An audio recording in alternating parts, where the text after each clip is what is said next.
Hey, good evening, everyone tuning in from Canada, all around the world, USA, Long Island, plus the five boroughs of Brooklyn, Bronx, Manhattan, Staten Island, and Queens. I'm your man, G Money Stacks, aka Lonely Nomad, aka YouTuber with shows on YouTube, aka The Gregonator, aka Rookie Podcaster of Queens, New York, aka the host of the most. And this is the 14th episode of Meticulous Vibe Juice Podcast, the entertainment review show where we talk about the bodies of work of music artists such as singers, rappers, of course, movies, and TV shows.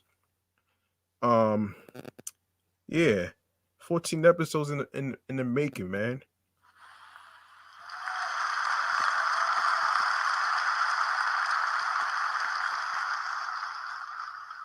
Now, in this episode, it's gonna be a little different. Um, don't have any music artists to review today, so we're just gonna go with the TV shows and the movies for today. Um, Next episode I'll review some music artists, but I want to remind everybody if you are new to the channel of YouTube and you are a new listener and you missed any previous episodes of Meticulous Vibe Juice podcast, don't worry, I got you. All you need to do is go subscribe to the Meticulous Vibe Juice Podcast YouTube channel page. Be sure to grab the subscribe button, enable alerts, including the notification bell, so you can be reminded of when the show goes on the air live via live stream. And also be sure to leave a like, comment along with the episodes with the topics. And also, don't forget to share the videos. Be sure to tell a friend to tell a friend. Also, also, don't forget to share the podcast along with audio streaming platforms, which I will go over at the end of the show. All right. And I hope everybody this weekend is okay from the aftermath of Hurricane Henry. Now I know everybody had plans, especially with the entertainment venues of performers, which got canceled because of the weather. I will talk about that in the other show off the Meat Rack Chains New York podcast. So um, don't worry about that one right there. So here we go. Um, Now we're gonna get into this segment right here called the Chillax Man Cave Popcorn Lounge. This is a segment about the TV shows and the movies. Um, that's our favorite, what we grew up watching, and and this is the purpose of the and this is pretty much the purpose of the review for today's episode 14. All right. So, without further ado, the first movie is going to be the Hangover movies. All right. Now, okay. The Hangover is a trilogy of an American comedy films created by John Lucas and Scott Moore and directed by Todd Phillips. All three films follow the misadventures of a quartet of friends, um, also known as the Wolfpack, who go on their road trip to attend a bachelor party. While all of the films find three of the four men on a mission to find their missing friend. The first two films focus on the events following a night of debauchery before a party in Las Vegas and Bangkok, whereas the third and final film involves a road trip and a kidnapping in Liu of a bachelor party. Each film in the series focuses on how the friends deal with the aftermath of their antics while they are being humiliated and occasionally physically beaten at every event turn. All right. So I'm pretty sure you guys know the cast already, so I'm not gonna really go over that. So we're gonna go to, yes, the first Hangover movie. Yes. So the Hangover. All right.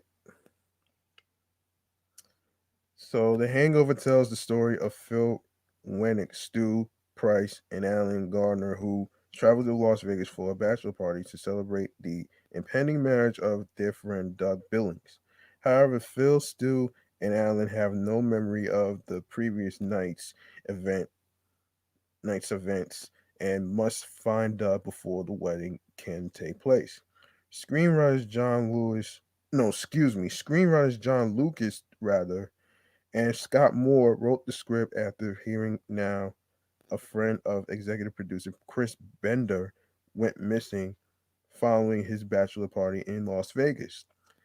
After Lucas and Moore sold it to Warner Brothers for $2 million, director Todd Phillips and Jeremy Gerlich wrote rewrote the script to include a tiger as well as a subplot involving a baby and a police cruiser, and also including boxer Mike Tyson. Filming took place in Nevada for 15 days. Okay, let's see if I could go into. Now I do want to go in depth into. Let's go in depth into it though. Hang on a second. All right. All right. So let's get to this right here. Um. Okay. So Lucas and Moore wrote the film after executive producer Chris Bender's friend disappeared and had a large bill after being sent to a strip club. After Lucas and Moore sold it to the studio for $2 million, Phillips and Jeremy Gerlich rewrote the script to include a tiger as well as a subplot involving a baby and a police cruiser, and also including boxer Mike Tyson. Filming took place in Nevada for 15 days, and during filming, the three main characters, Cooper, Helms, and Gaffianakis,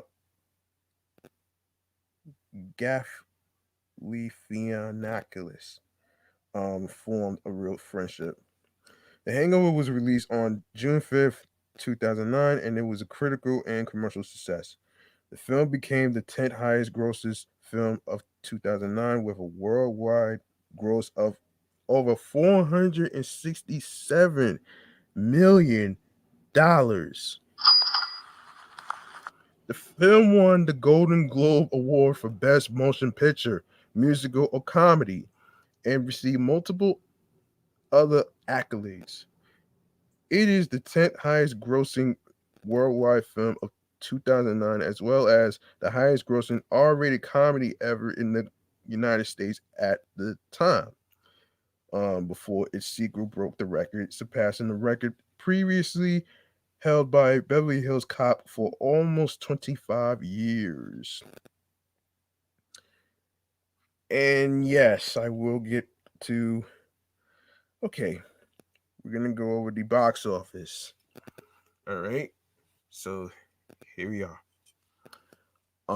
So The Hangover was a financial success as of December 17th, 2009. It had grossed $467,416,722, of which $277 million, $322,503,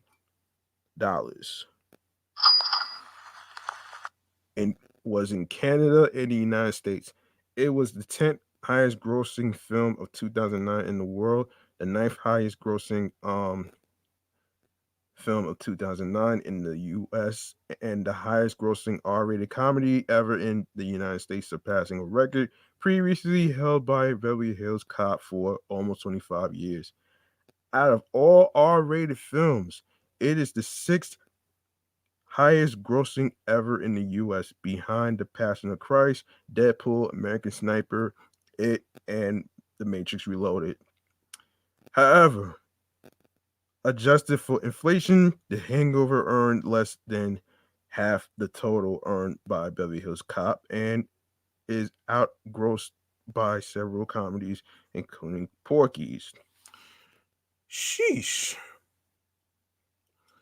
Um, on its first day of release in the US, the film drew 16,734,033 on an approximately 4,500 screens at 3,269 sites and exceeded the big budget Land of the Lost, the other major new release of the weekend for first day's box office takings. Although initial studio projections had the Disney Pixar film Up holding on to the number one slot for a second consecutive weekend, final revised figures, bolstered by a surprisingly strong Sunday showing, ultimately had The Hangover finishing first for the weekend with $44,979,319 from 3,269 theaters, averaging $13,759 per venue, narrowly edging out Up for the top spot and more than twice that of Land of the Lost, which finished third with $18.8 million. The film exceeded Warner Brothers' expectations, which had anticipated it would finish third behind Up and Land of the Lost, benefiting from positive word of mouth and critical praise and a generally negative buzz for Land of the Lost. It stayed at the number one position in its second weekend, grossing another $32,794,387 from 3,355 rather theaters for an average of $9,775 per venue, and bringing the 10-day total amount to $104,768,489. Um, now we go to home media. The Hangover was released on DVD, Blu-ray, and UMD on December 15th, 2009. There is a single disc theatrical version featuring both full screen and widescreen options, DVD only, as well as a widescreen 2 disc unrated version of the film, also containing the theatrical version, DVD, Blu-ray, and UMD. Not sure what UMD stands for, but I'll look it up later. The unrated version is approximately 7 minutes longer than the theatrical version. The unrated version on is on disc one, and the theatrical version, rather, digital copy, and the different features are on disc two. The Hangover beat Inglorious Bastards and G Force in first week DVD and Blu-ray sales, as well as rentals, selling more than 8.6 million units and making it the best-selling comedy ever on DVD and Blu-ray, beating the previous record held by My Big Fat Greek Wedding. Okay, now we go to critical response. So on Rotten Tomatoes, The Hangover has an approval rating of 78% based on 238 reviews and an average rating of 6.79 out of 10.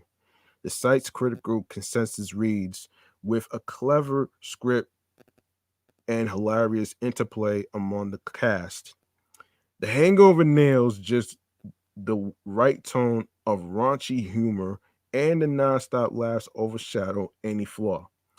On Metacritic, the film has a score of 73 out of 100 based on 31 critics, indicating generally favorable reviews. Audiences polled by Cinema Score gave this film an average grade of A on an A plus to F scale. Roger Ebert of the Chicago Sun-Times gave it 3.5 stars out of 4 and praised the film for its funniness and comedic approach. A.O. Scott of the New York Times praised Cooper, Helms, and Galifianakis for their performances in the film, as well as Todd Phillips for its direction. Scott later went on to say that the film is safe as milk. Oh shit. Oh my goodness. Um oh wait. Am I reading this right? This guy A.O. Scott said, in quote, safe as milk. I'm not even sure what that shit means, man. Don't even ask me what that shit means. Oh man.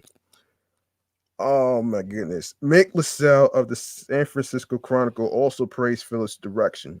LaSalle also praised the film's comedic scenes and called it the funniest movie so far this year, 2009.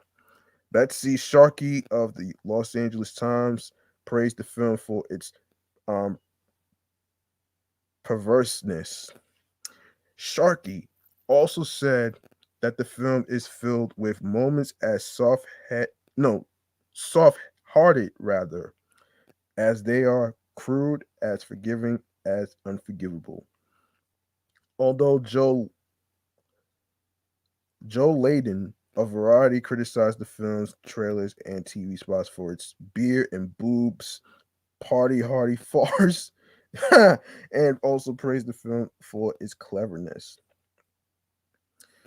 Conversely, Richard Corliss of Time said that, in quote, virtually every joke in the film either is visible long before it arrives or extends way past its expiration date, and added, in quote, whatever the other critics say, this is a romance so primitive, it's practically bro magnin. Bro magnin. Oh shit. In his review, the Baltimore Sun, Michael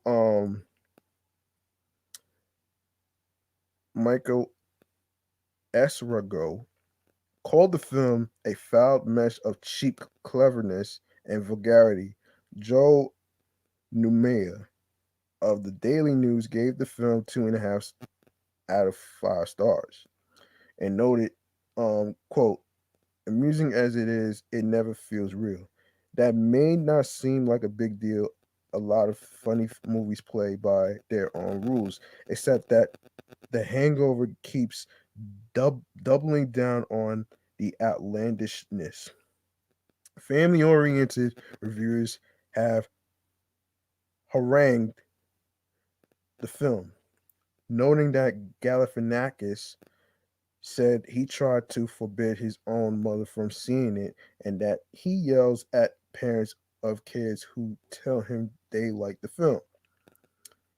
Anton Trees criticized the film for what he viewed as the weak character development, especially in its female characters.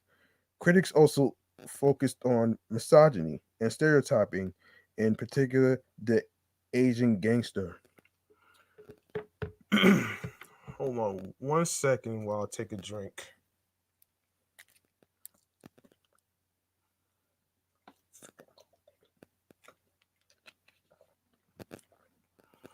Oh man. Yeah, sorry about that, folks. I had to make sure I have a little something to drink so I could not have a dry throat. All right? Just to let you know. So just bear with me. Okay, Ebert, despite his praise, stated in quote, "I won't go so far as to describe it as a character study, but that the film is more than the sum of its parts, parts that may at first seem a little generic or cliched. Since many other films, such as Very Bad Things, have already explored the idea of a weekend in Vegas gone wrong. The film's premise has several similarities to Dude, Where's My Car?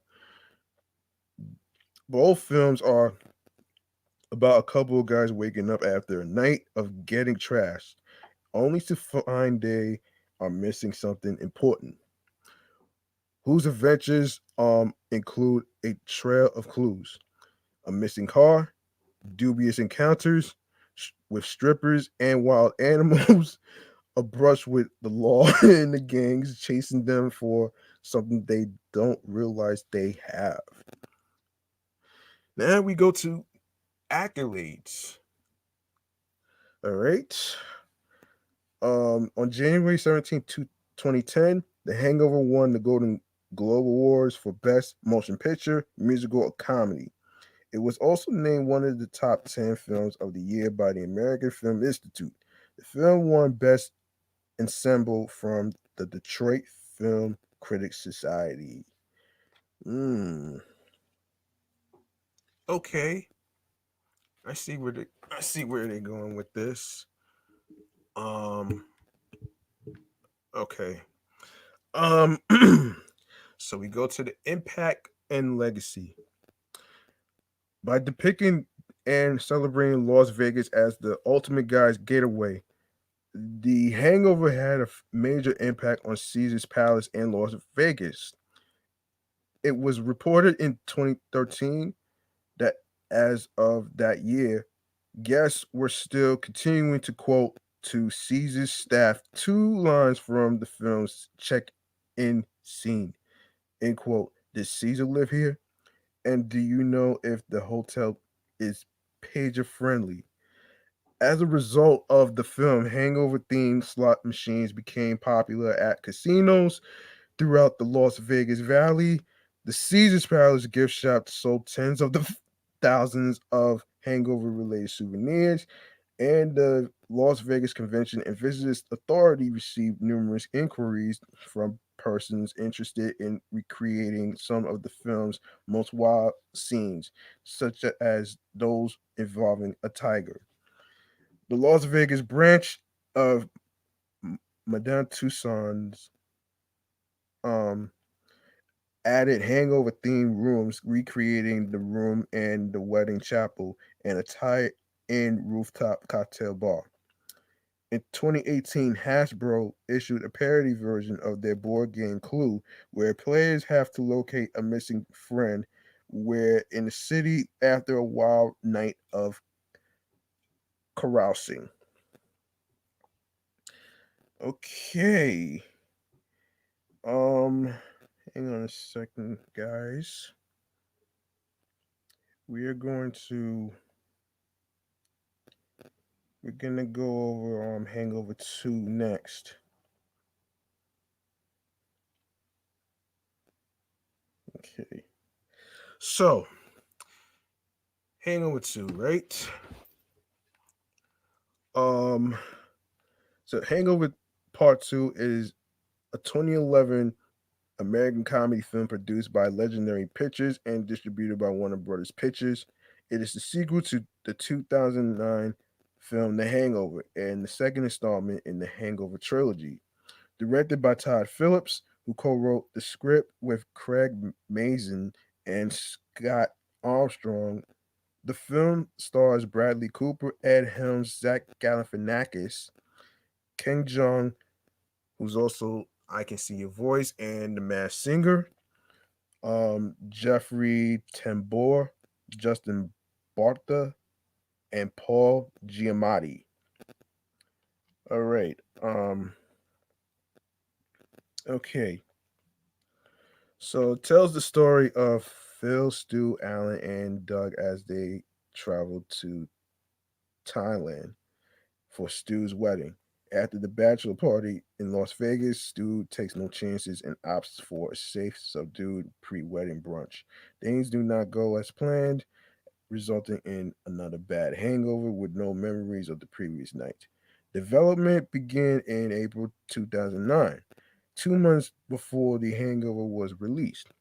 The principal actors were cast in March 2010 to reprise their roles from the first film. Production began in October 2010 in Ontario, California, before moving on location in Thailand. The film was released on May 26, 2011, and became the highest grossing R rated comedy during its theatrical run. Um, a third and final installment, The Hangover Part 3, which I will get to next, was released on May 23rd, 2013. Now we're gonna go over the soundtrack. Okay. All right. All right, so the soundtrack was released by May 24th, 2011 by Water Tower Music. Don't ask me how this got this name, man. Don't ask me. The soundtrack contains 12 songs from the film, also with 8 dialogue clips from the film. Though the song Monster by Kanye West featuring Jay-Z, Rick Ross, Bon Iver, and Nicki Minaj was featured in the film, it does not appear on the soundtrack. Among the songs included on the album is Ed Helms' version of the Billy Joel song Allentown, rewritten in the spirit of his popular Stu song from the soundtrack of 2009's The Hangover. Additional music includes a song from Danzig, along with music from the Sky Rangers, Kanye West, Mark Langen, um, Dead Mouth 5, Wolf Mother. Wolf Mother. Oh man. Oh my goodness. Billy Billy Joe. Oh man, this shit is so funny, man. Billy Joe and more. Of course, this was released um uh May 19, 2011 at the Grumman's Chinese Theater in Hollywood, California. I don't know if I want to read the lawsuit, but I'm not gonna read the lawsuit and stuff. I ain't gonna read all that. Let's go to the reception. The box office, The Hangover Part 2 grossed $254.5 million in North America and $332.3 million in other territories for a worldwide gross of $586.8 million against a budget of $80 million. In its opening weekend, it earned $177.8 million, which was the highest grossing worldwide opening for a comedy film, taking the record from the Simpsons movie, which made $170.9 million. On the weekend of June 17th to the 19th, 2011, it outgrossed its predecessor in the worldwide earnings to become the highest grossing R rated comedy of all time.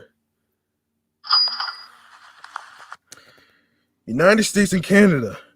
The film was released on Thursday, May 26, 2011, in North America, coinciding with the U.S. Memorial Day weekend. During launch midnight showings in 2,600 theaters, the film earned 10.4 million, breaking the record for the biggest midnight opening for an R-rated film, replacing Paranormal Activity 2007 with 6.3 million. The film opened in a further 1,015 theaters during the launch day for a total of 3,615, becoming the widest opening ever for an R-rated film, and earned a further 21.2 million to accrue a launch day total of 31.6 million, nearly doubling the Hangover's Friday launch opening $16.7 million.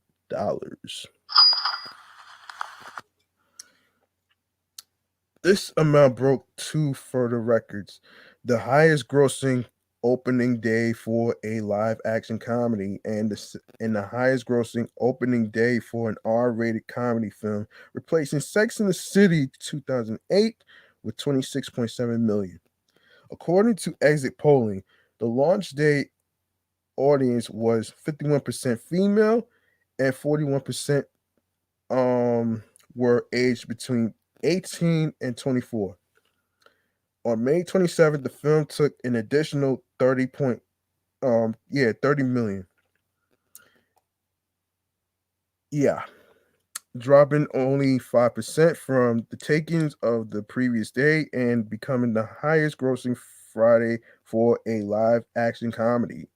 The 3-day Friday to Sunday opening weekend accumulated 85,946,294 dollars, an average of 23,923 per theater thousand. Okay, 23,923 dollars, of course, becoming the highest grossing opening weekend for a comedy film, replacing the Simpsons movie, which 74 million.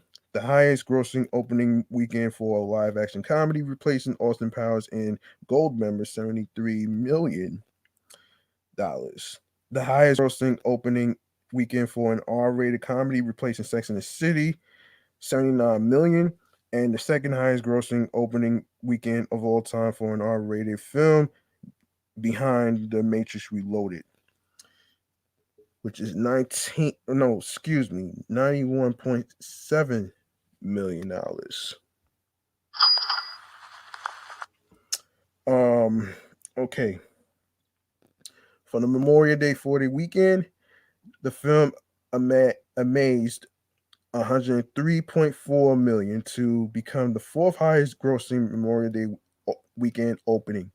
In its second weekend, the film gross dropped 64% from the previous weekend, while the original film dropped only 27% during its second weekend and grossed 31.4 million.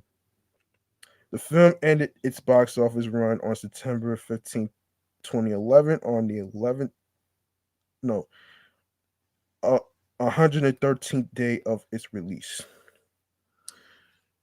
International park, international market rather.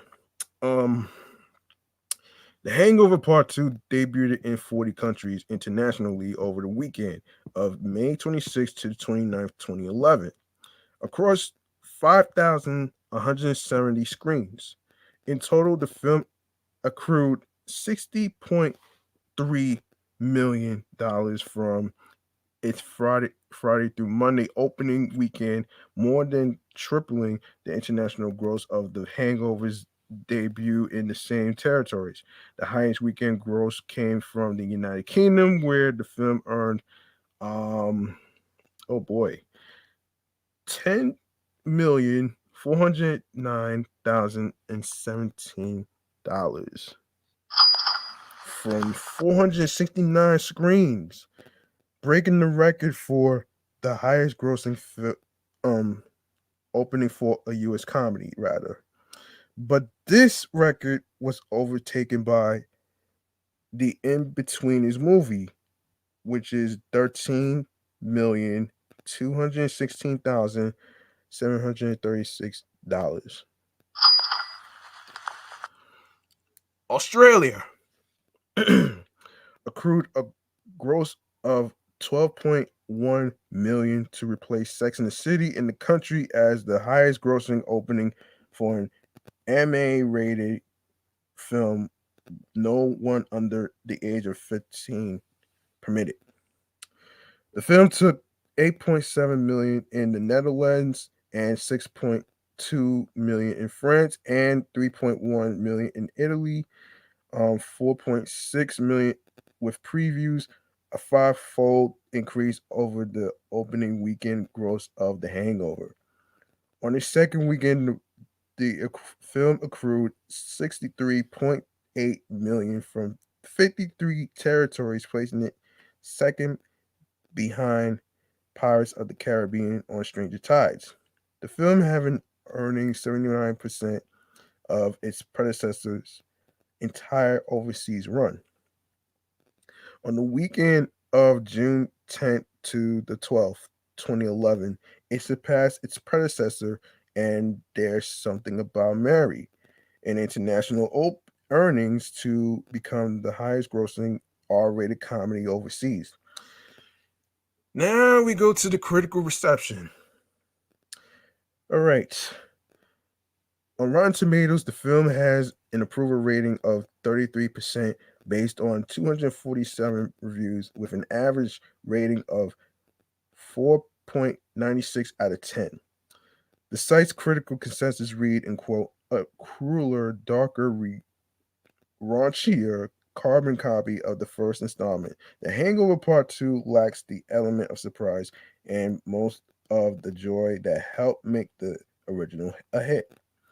On Metacritic, the film has a score of 44 out of 100 based on 40 critics, indicating mixed or average reviews.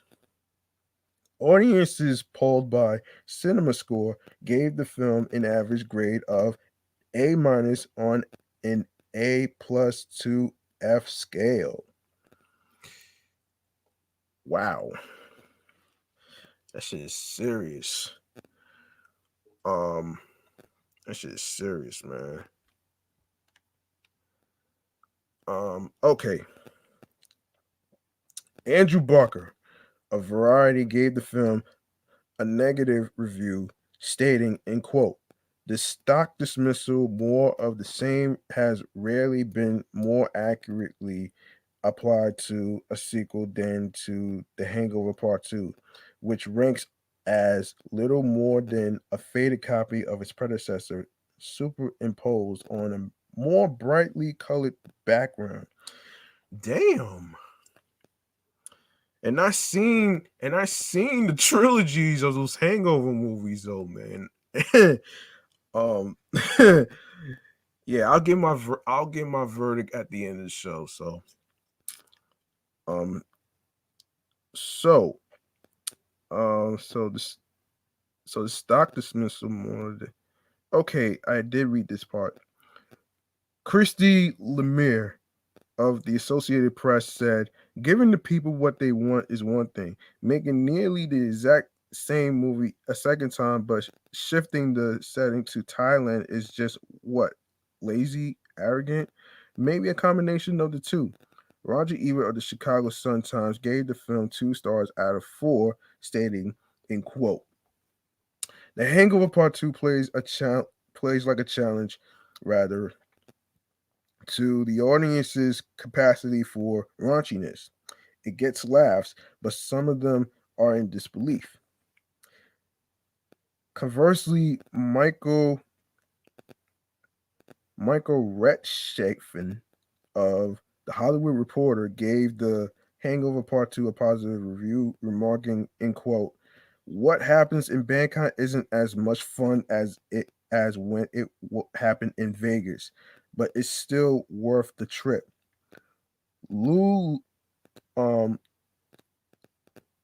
Lou Lemanik of New York Post said, in quote, there are definitely laughs to be had, even if the three leads often seem to be going through the motions. Hang on, guys.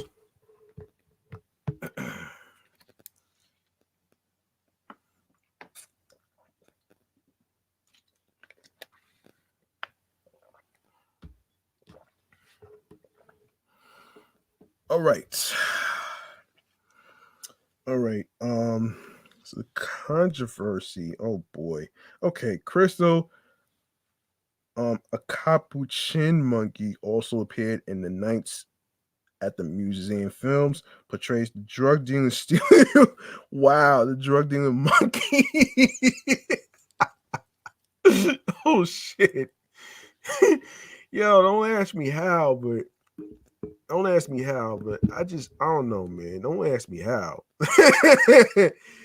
Yeah, man. Let me see. Uh okay. Director Todd Phillips raised concerns after he joked that Crystal had become addicted to cigarettes. Damn. After learning to smoke them for the film. Phillips rather later explained that Crystal never actually held a lit cigarette on the film set, and the smoke was added digitally in production post production.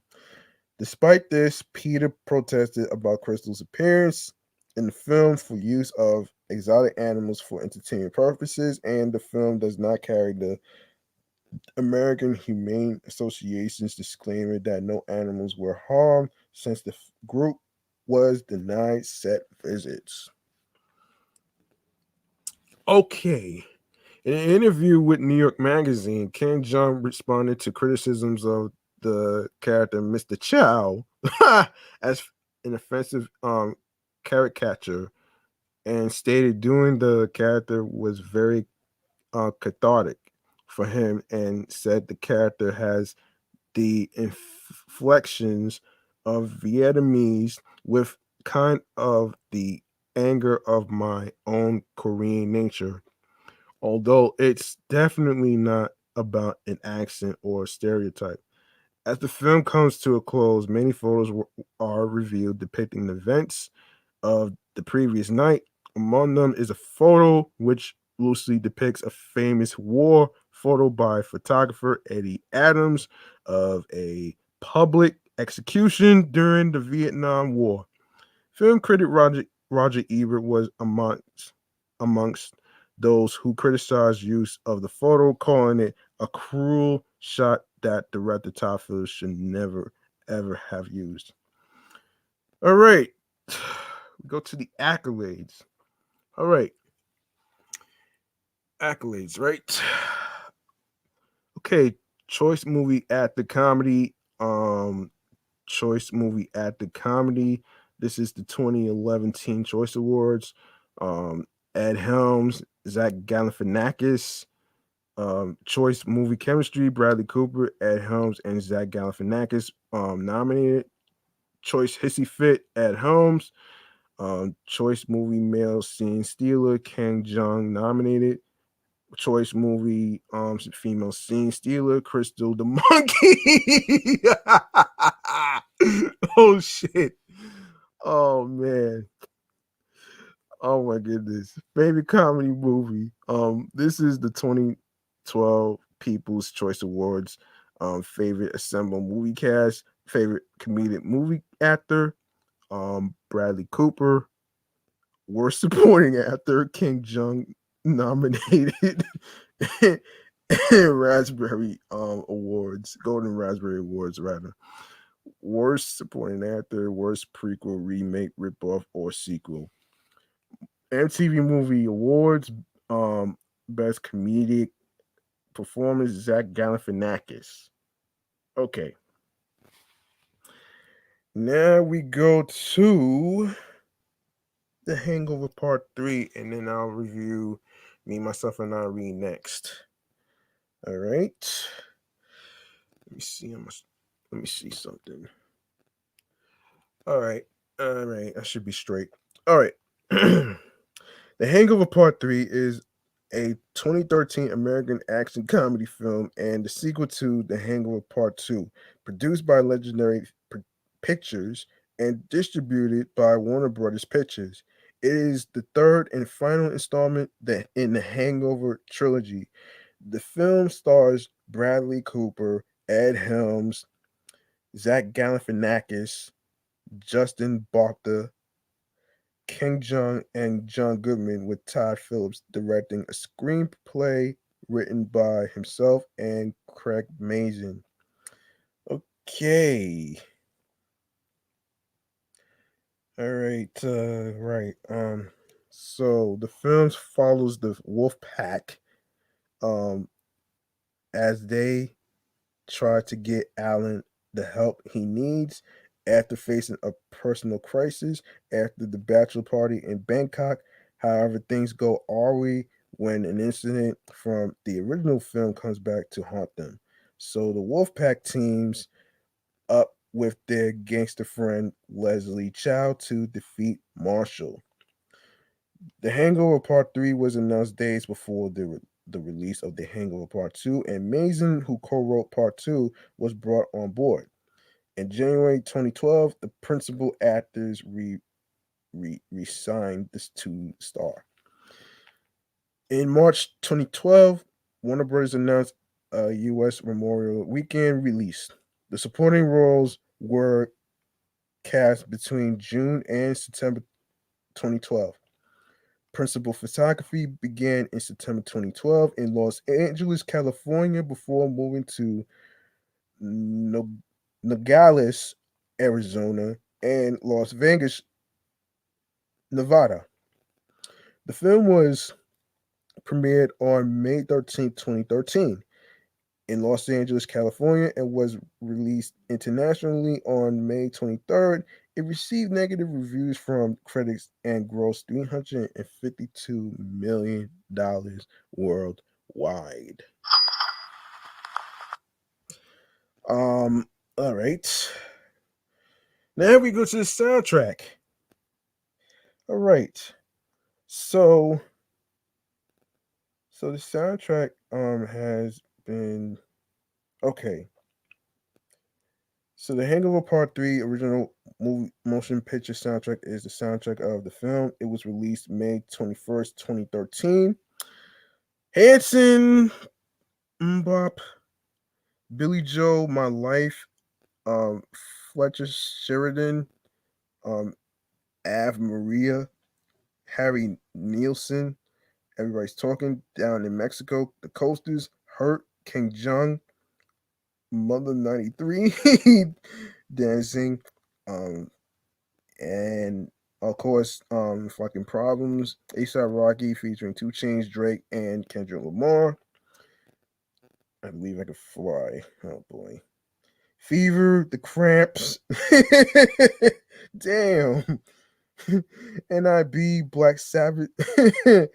Other songs featured in the film but not on the soundtrack include Hurt by Nine Inch Nails, The Stranger by Billy Joe, NIB by Black Sabbath, Dark Fantasy by Kanye West, In the Air Tonight by Phil Collins, and Careless Whisper by George Michael. Yes. Let's see. So the release was in early May 2013. Warner Brothers moved the release date for The Hangover Part 3 to Thursday, May 23rd, a day before Universal Pictures released Fast and the Furious 6 in an attempt to beat the Memorial Day weekend rush. The Hangover Part 3 premiered on Monday, May 13th, 2013 at the Westwood Village Theater in Los Angeles, California. Now we go to the home media. Home media. Uh, The Hangover Part 3 was released on DVD and Blu ray on October 8th, 2013 in the US and December 2nd, 2013 in the UK. Okay, the reception goes like this. Box office. The Hangover Part 3 grossed 112.2 million in North America and 249.8 million in other territories for a total of 362 million against a budget of 103 million dollars. The film grossed 3.1 million in late Wednesday night screenings ahead of its wide release on Friday, May 24th, 2013. It was projected to earn 80 million in its 4 days. the first 4 days rather.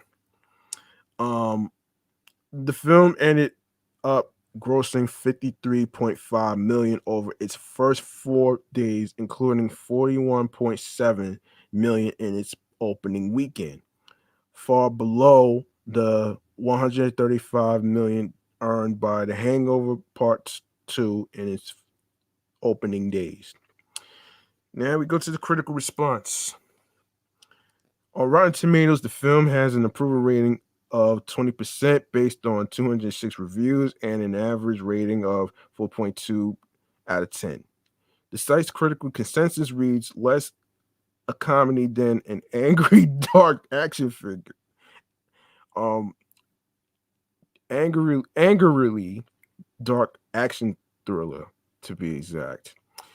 The Hangover Part 3 diverges from the series' rote formula, but offers nothing compelling in its place. On Metacritic, the film has a score of 30 out of 100 based on 37 critics, indicating generally unfavorable reviews. Audiences polled by CinemaScore gave the film an B, average grade of B on an A plus to F scale, the lowest of the trilogy. Describing the film's negative reception, Variety speculated that the series had become critic proof. Andrew Barker of Variety gave the film a negative review, writing, ditching the hangovers, the backwards structure, the fleshed out characters, and any sense of um, debauchery are fun. This is this installment instead just thrust its long suffering protagonist into a rote chase narrative. Stephen Farber of The Hollywood Reporter wrote, in quote, young viewers looking for unbridled raunch will be sadly disappointed, and so will other moviegoers expecting more than a few wan chuckles.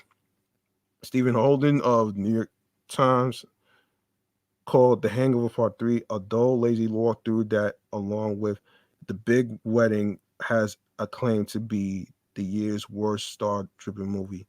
Betsy Sharkey of the Los Angeles Times said, I'm not sure who let the dogs out this time, but should made they should be made to pay.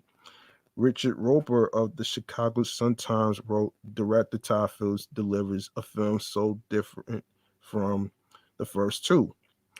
I'm not even sure it's supposed to be a comedy.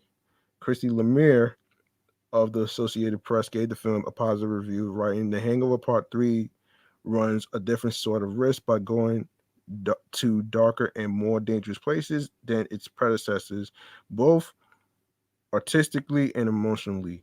It dares to alienate the very audience that made The Hangover the highest grossing R-rated comedy of all time. All right.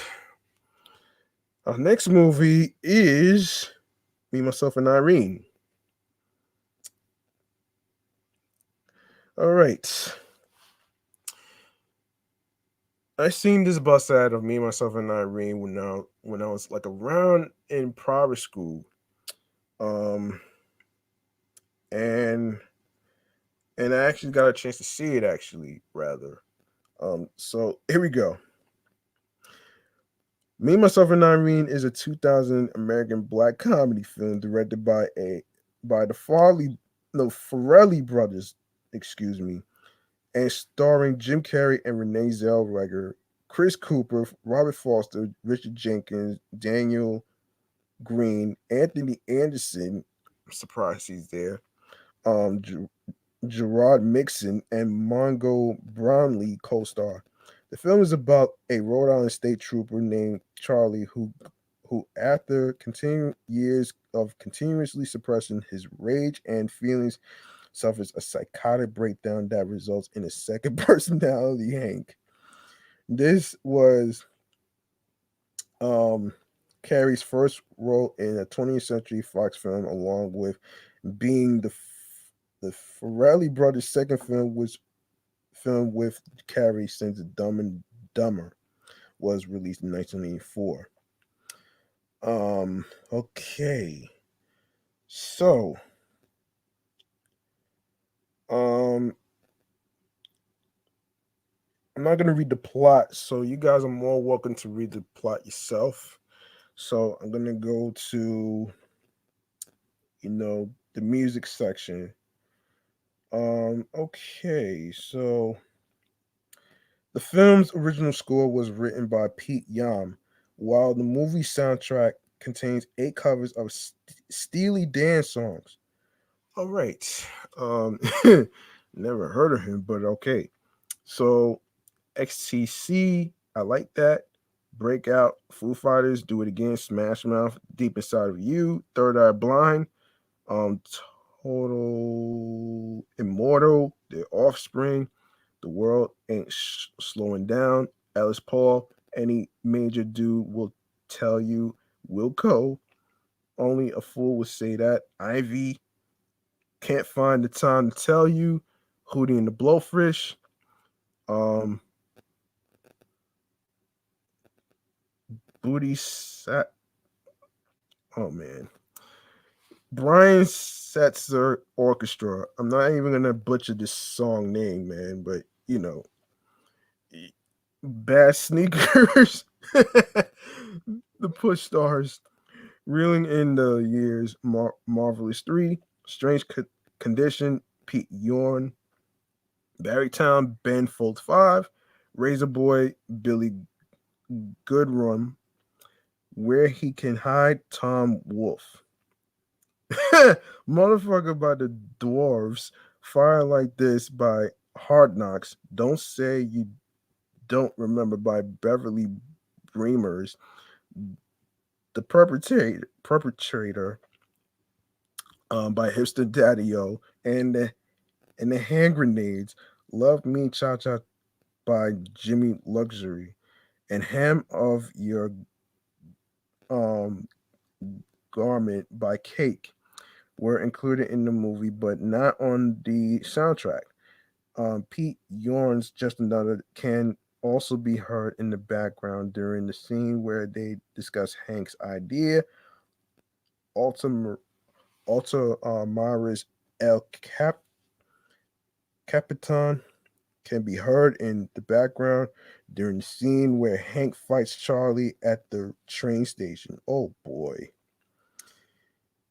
And of course, the film was released on VHS on January 9th, 2001, and on DVD on January 23rd, 2001. The film opened at number one on the weekend of June 23rd, 2000, making US 24.2 million in its opening weekend. The film earned 90,570,999 dollars. Critical response. Review website Rotten Tomatoes gave the film a score of 47% based on 99 reviews and an average rating of 5.4 out of 10, with the consensus that while Jim Carrey's comedic skills earned some laughs, Me, Myself, and Irene sports a tired, unsatisfying plot. Online review aggregator Metacritic states the film has a score of 49 out of a possible 100 based on 35 reviews, indicating mixed or average reviews. Controversy. On June 2000, the National Alliance on Mental Illness sent a letter to 20th Century Fox arguing that the film contains an inaccurate portrayal of dissociative identity disorder. In the letter, NAMI executive president Laurie Flynn argued that Me, Myself, and Irene perpetuates a myth that schizophrenia, a severe biologically based brain disorder, is a split personality, and criticized how Fox was seeking to dismiss such concerns with claims that the film is only a comedy, stating that for millions of Americans, schizophrenia and other mental illnesses are no laughing matter. Nami asked Fox to release public service announcements explaining real life schizophrenia and did, as well as Jim Carrey to explain the differences between schizophrenia and DID during the interviews promoting the film. All right, now that I'm done with that movie, let's go to all right, we're gonna go to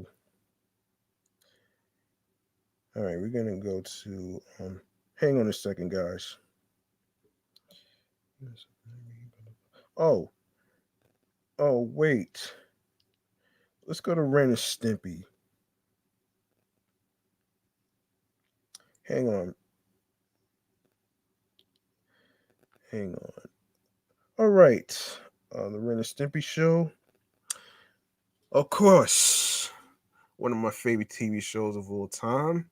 When I was little, when we had Time Warner Cable. Now it's Spectrum now. So here we go. The Ren and Stimpy Show, also known as Ren and Stimpy, is an American animated television series created by Canadian animator um, John Critfalusi. Critfalusi. John Critfalusi, yes. And originally produced by Spumco for Nickelodeon that aired from August 11th, 1991 to October 20th, 1996. The series follows the adventures of the title characters, Ren Howick, an emotionally unstable and schizophrenia chihuahua, and Stimpy, a good-natured yet dim-witted cat. Okay. Of course, it did 5 seasons, of course. Okay. The Ren and Stimpy Show was one of Nickelodeon's first original animated series known as Nicktoons alongside Rugrats and Doug. In contrast with other shows on the network, the series is deemed controversial for its dark humor, sexual innuendos, adult humor, violence, and shock value. This controversy contributed to the production staff's altercations with Nickelodeon's standards and practices department. The series ended its original run on Nickelodeon on December 16th, 1995, with a total of 5 seasons and 51 episodes. In addition, Spumco's failure to deliver episodes on time and their deteriorating relationship with the network led to Krifal, um, Krifalusi's determination from the show in 1992, with Games Animation producing the remainder of the series. One episode was initially left unaired until it was broadcast on MTV on October 20th, 1996.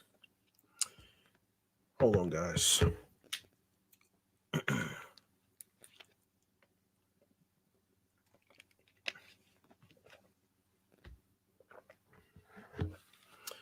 All right. Nonetheless, Ren and Stimpy, the Ren and Stimpy show, rather, received very positive reviews during its original run and quickly developed a cult following. It is considered by many to have a long lasting influence on television animation. As of 2021, 37 episodes are available to watch on Paramount Plus. A reboot series for adult audiences, Ren and Stimpy Adult Party Cartoon, was produced by Crit Falusi and Spumco and aired in 2003 on Spike TV, receiving negative reviews from critics and fans, with many considering it to be one of the worst animated television shows of all time. Which I probably would disagree with that shit. Um, the series aired only 3 episodes before it was canceled. The 3 additional episodes being released straight to DVD. On August 5th, 2020, Comedy Central announced that they had ordered a second revival of the series to be produced without the involvement of Crifalusi. Well, of course, the censorship. All right. So check this out. So the controversy and censorship, which I'm not really cool with censorship, by the way. The program staff did not want to create an educational series, a stance which bothered Nickelodeon. Parents group criticized the series. Some segments of the show were altered to exclude references to religion, politics, alcohol, and tobacco. The episode Powdered Toast Man had a cross removed from the Pope's hat, and the credit was changed to the man with the pointy hat. The same episode had a segment featuring the burning of the United States Constitution and Bill of Rights, which was removed, while in Dog Show, the last name of the character George Liquor Liquor. Oh shit. Oh man, don't ask me how he got the Liquor last name. Was removed, but being changed to George American. That is the worst name ever. Oh wow. Many many other episodes included someone smoking a cigar, pipe, or a cigarette. Several episodes had violent, gruesome, and or suggestive scenes, shortened or removed, including a sequence involving a severed head, a close-up of Ren's face being grated against a man's stubble. Oh shit! And a scene that was shortened when Ren receives multiple punches to the stomach from a baby. Damn. One episode, Man's Best Friend was banned by Nickelodeon for its violent content. The show spinoff Ren and Stimpy adult party cartoon debuted with this banned episode even receiving a TVMA rating. The reception goes like this. The Ren and Stimpy show received widespread criticism acclaim. Matt Groening, creator of The Simpsons, praised the show for its outrageousness and called it, in quote, the only good cartoon on TV other than The Simpsons. Terry Thorin, former CEO and president of, excuse me, um, Klasky Supo, said that Krifalosi tapped into an audience that was a lot hipper than anybody thought. He went where no man wanted to go before, the cockabooga humor. Oh no. Oh man. Jonathan Valenia of the Morning Call called it high voltage yucks and industrial strength weirdness. John Little of The Independent described it as a gooey media meltdown, absolutely grotesque and instantly recognizable, and did not consider it a children's cartoon. The first season of the show currently holds a rare 100% approval rating on Rotten Tomatoes based on 12 reviews from critics, though the remaining seasons have not been rated. The show came to garner high ratings for Nickelodeon, having double the viewership of the other Nickelodeon cartoons for its first season, and later averaging 3 times their viewership. The show for a time was the most popular cable TV show, with several airings being the most watched scripted cable TV show in 1993 in the United States. The show quickly developed a cult following in college campuses and was included in the launch of Nickelodeon's Snick, a late night block for shows that appeal to both children and adults. Okay. Legacy and influence. Okay. Um the immediate influence of the show was the spawning of the two clones, Hanna-Barbera's Two Stupid Dogs, in which Spumco employees included Krifalosi had some limited involvement after their departure from Ren and Stimpy and Disney's The Snookums and Meet Funny cartoon show. However, the show had a wider influence on the future of animation. Mike Judge credits MTV's willingness to commission Beavis and Butthead to the success of Ren and Stimpy on the network. Ra- Writer Larry Brody credits Ren and Stimpy for leading a new golden age of animation as a network followed Nickelodeon and invested in new cartoons, opening the way for more adult-oriented satirical shows like Beavis and Butthead, which I reviewed already. Writer animator Alan Newworth writes that Ren and Stimpy broke the mold and started several trends in TV animation, chiefly the revival of credits at the beginning of each episode. The use of grotesque close ups and a shift in cartoon color palettes to richer, more hum- harmonious colors. A direct influence can be seen in the series SpongeBob SquarePants with the physically extreme drawings that contrast with the characters' usual appearance, the grotesque close ups. Wow.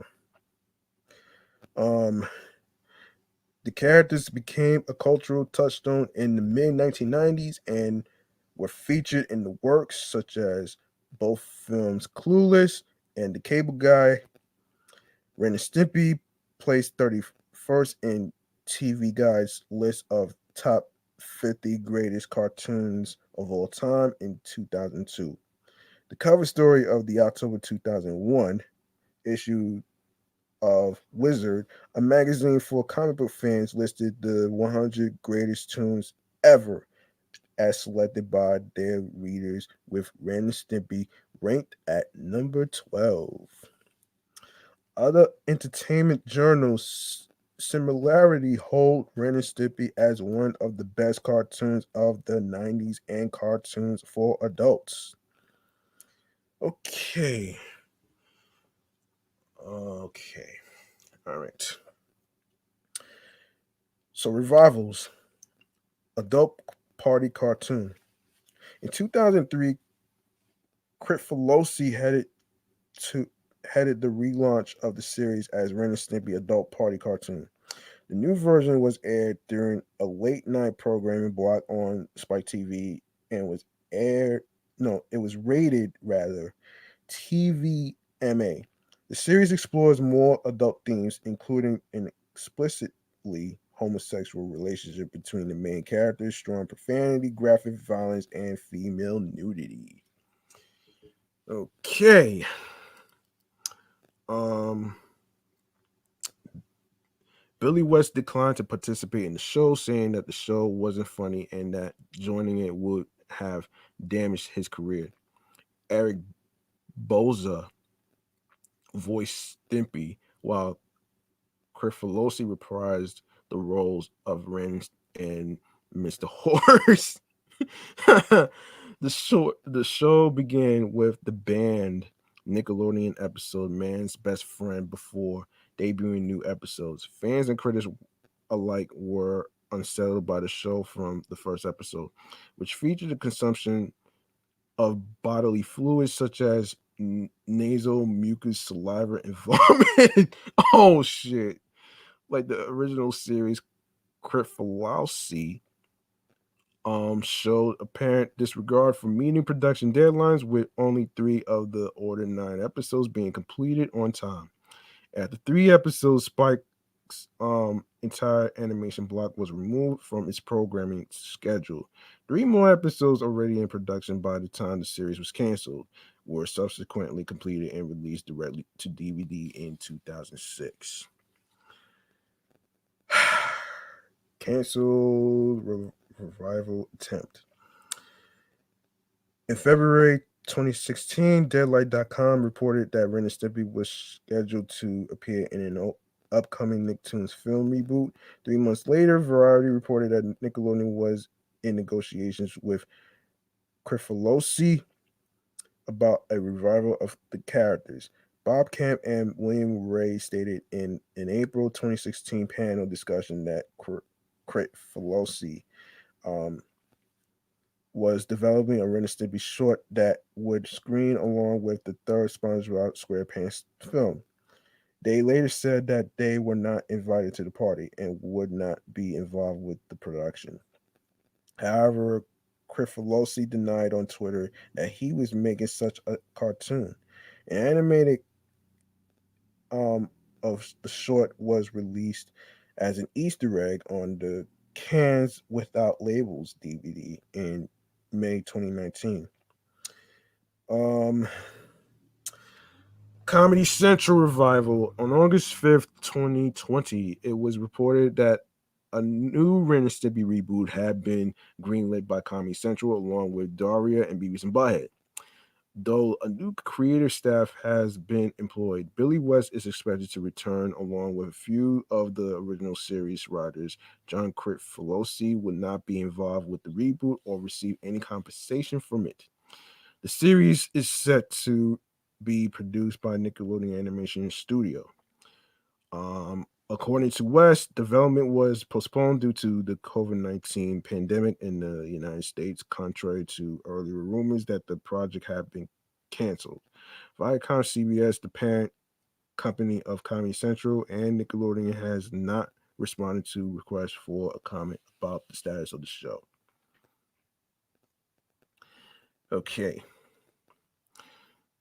Um Sony One initially distributed collections of episodes of the Ren and Stimpy show on VHS, which were not grouped by air dates or season. The Ren and Stimpy show, the Classics Volume 1 VHS, was released in 1993, included 3 episodes from Season 1, Space Madness, Untamed World, and Stimpy's Invention, as well as short segment breakfast tips and a log commercial. Okay. Eventually, the rights for Nickelodeon's programming on home video transferred from Sony to Paramount Home Video. Paramount only released one video of the Ren and Stimpy show. Have Yourself a Stinky Little Christmas, which was actually a re release of a Sony video from several years earlier. During the mid and late 1990s, a themed selection of the Ren and Stimpy show episodes were released in a number of VHS releases in Australia by Nickelodeon and Paramount Home Entertainment. Most of the videos were G classified due to some scenes that were cut, but other certain videos were classified PG. The Ren and Stimpy show was also released on Laserdisc in the United States by Sony Wonder. There was only one release, Ren and Stimpy: The Essential Collection, which featured the same episodes as the VHS release. On September 25th, 2005, a compilation titled The Ren and Stimpy Show Volume 1 was released in the US on UMD, the proprietary media for the PlayStation Portable. So DVD.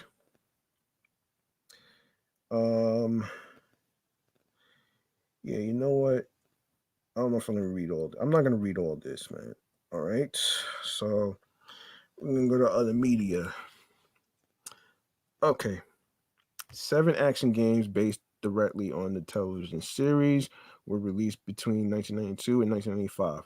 The Ren and Stimpy Show Outer Space Cadet Adventures was developed by Imagineering, published by THQ, and released for the Game Boy in November 1992. The game's premise centers on Stimpy attempting to rescue a stranded Ren who is simultaneously traversing alien worlds, attempting to return to their ship. The game received middling reviews and was praised for its faithful humor and visuals, but criticized for its repetitive and unimaginative gameplay. Aha! The Ren and Stimpy Show Vidiots. Well, originally it was Idiots.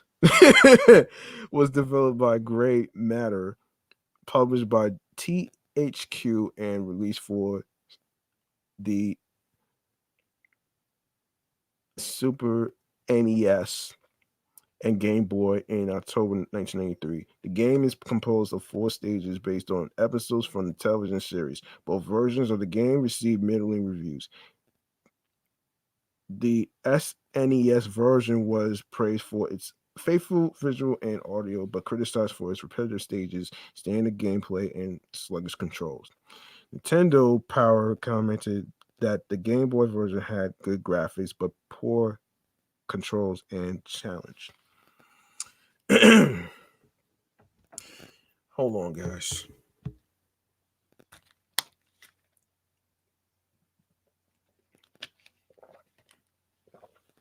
Okay. All right. All right. All right.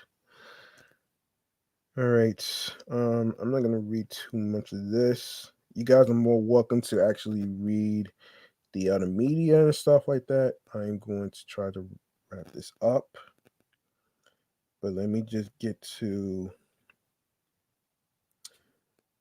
All right. Film adaptation attempts. Nickelodeon 20th Century Fox signed a 2-year production deal in May 1983 for the development and production of animated and live-action family films based on a new or existing properties. Ren Stimpy was mentioned as a possible property for development, along with Rugrats and Doug. However, the show's cynical and gross humor was a poor fit for a conventional, warm and fuzzy family film. The deal expired with no movies produced. Nickelodeon will later start its own film studio at the parent company Viacom purchased Paramount Pictures. At the Wizard World Cleveland Convention in March 2017, Camp said that Paramount Pictures rejected a pitch for a Ren and Stimpy feature film because of the sour taste but left by adult party cartoon, and they did not want any further connection with the characters. Okay. All right. We're going to go to Bob's Burgers. I'm try to speed this up though. Um anyway, so Bob's Burgers is an American animated sitcom created by Lauren Bachard for the Fox Broadcasting Company. The series centers on the Belcher family, parents Bob and Linda, and their 3 children, Tina, Jean, and Louise, who run a hamburger restaurant. The show was conceived by Bachard after he developed home movies. Um, okay, hold on a minute, guys. Hold on a minute. All right. Bob's Burgers is a production by Bento Box Entertainment and 20th Television. Okay. Okay. While reviews for the first season were mixed, feedback for subsequent seasons has been much more positive. The series premiere, Human Flesh, drew in 9.39 million viewers, making it the highest rated series premiere of the season and finishing ninth in the ratings for the week it aired. Reruns began airing on Cartoon Network's late night programming block Adult Swim on June 23rd, 2013, and its sister channel TBS in 2016, and began airing in syndication on local stations in September 2015. Comic book series based on the show, published by Dynamite Entertainment, began in September 2014. A soundtrack album was released on Sub Pop Records on May 12th, 2017, with a second volume announced on June 8th, 2021. In 2013, TV Guide ranked Bob's Burgers as one of the greatest TV cartoons of all time. The series has been nominated for several awards, including the Emmy Award for Outstanding Animated Program 7 consecutive times. winning in 2014 and 2017. The show has been renewed for 12th and 13th production cycles. In addition, a feature film was planned to be released on July 17th, 2020, before it was delayed indefinitely due to the effects of the COVID-19 pandemic. Damn you, COVID-19. Um, all right, so we're gonna go to. Give me a second here. We're gonna go to. Hang on a second here. Um, Give me a second, guys. Here we go. Let me see if I could go to. We're gonna go to. Okay. Proof of concept.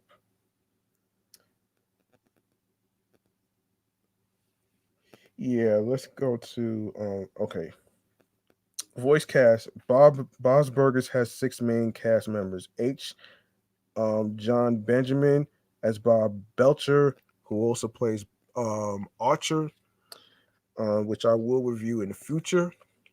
John Roberts as Linda Belcher, Dan Mintz as Tina Belcher, Eugene Merriman as Jean Belcher, Kristen Scow as Louise Belcher, and Larry Murphy as Teddy. At the Bob's Burgers Comic Con 2018 panel, the show creator Lauren Bachard stated that they were aware of the predominantly male gender imbalance among the voice actors, saying they would strive to do better, to have balance. He stated one of the driving factors behind this was voice actor Kristen Shaw, um, reprimanding them on the issue. Um, so we are going to go to the. I don't know if I'm going to read this.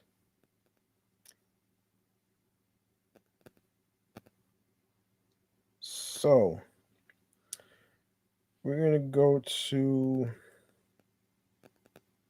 All right. Credit sequence. We're going to go to credit sequence. All right. We're not even going to really. Well, I don't want to do any spoilers, but let's go to home media, something like that.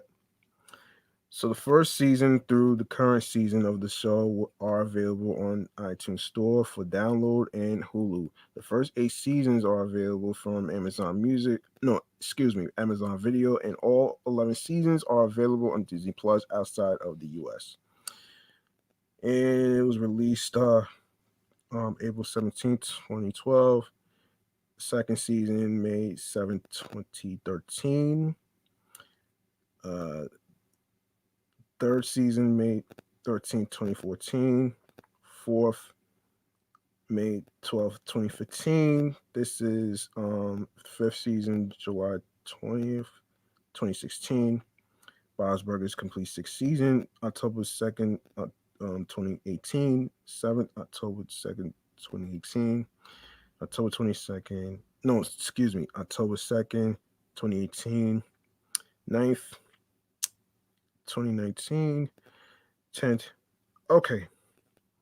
Critical reception. Bob's Burgers initially received mixed reviews for season one, with a Metacritic score of 60 out of 100.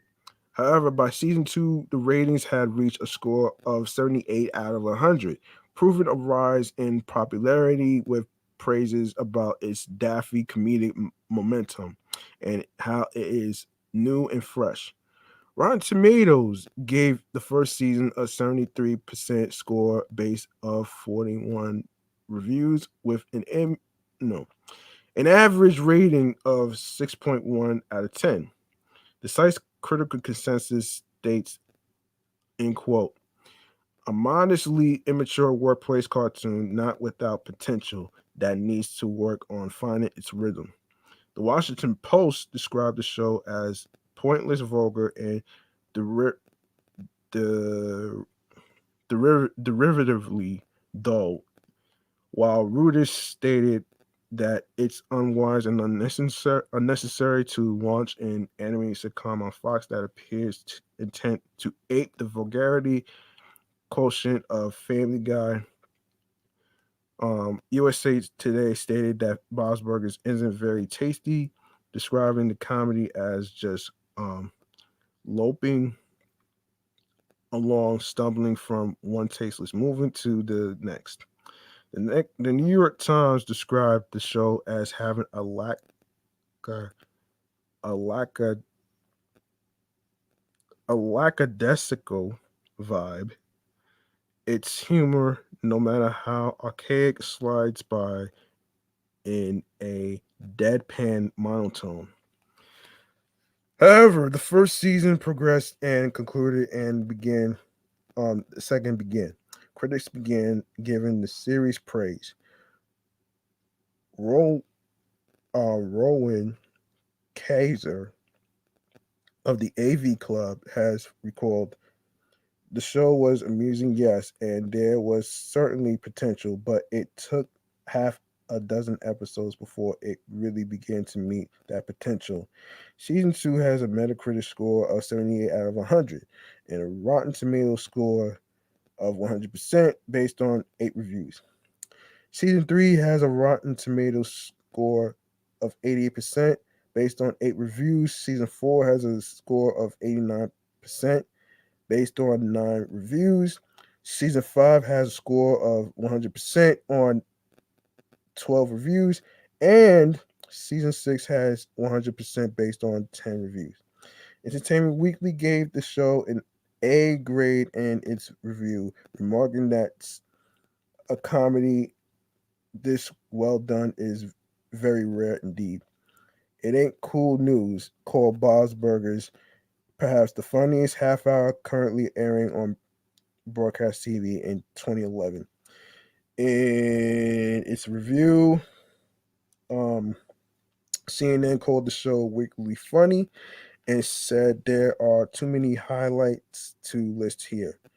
Speaking about the show during its second season, the AV Club reviewer Ron Kaiser said, after an uneven start, Bob's Burgers is becoming one of the television's best comedies. Since the debut of season 2 of the series, the show's positive reception has increased.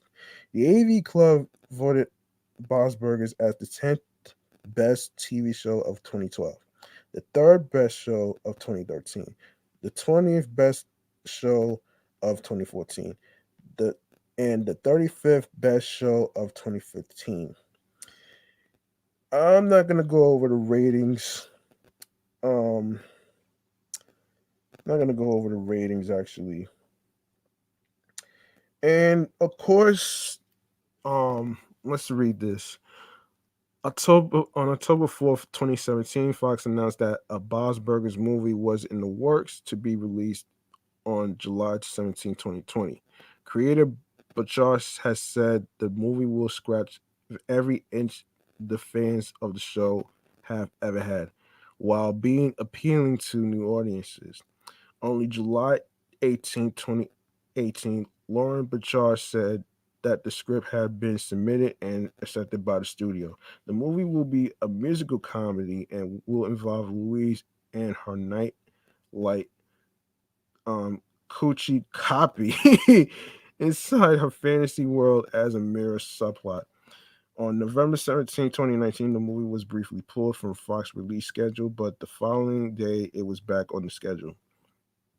On April 3rd, 2020, Denise announced that the film will be delayed to April 9th, 2021 due to the COVID-19 pandemic.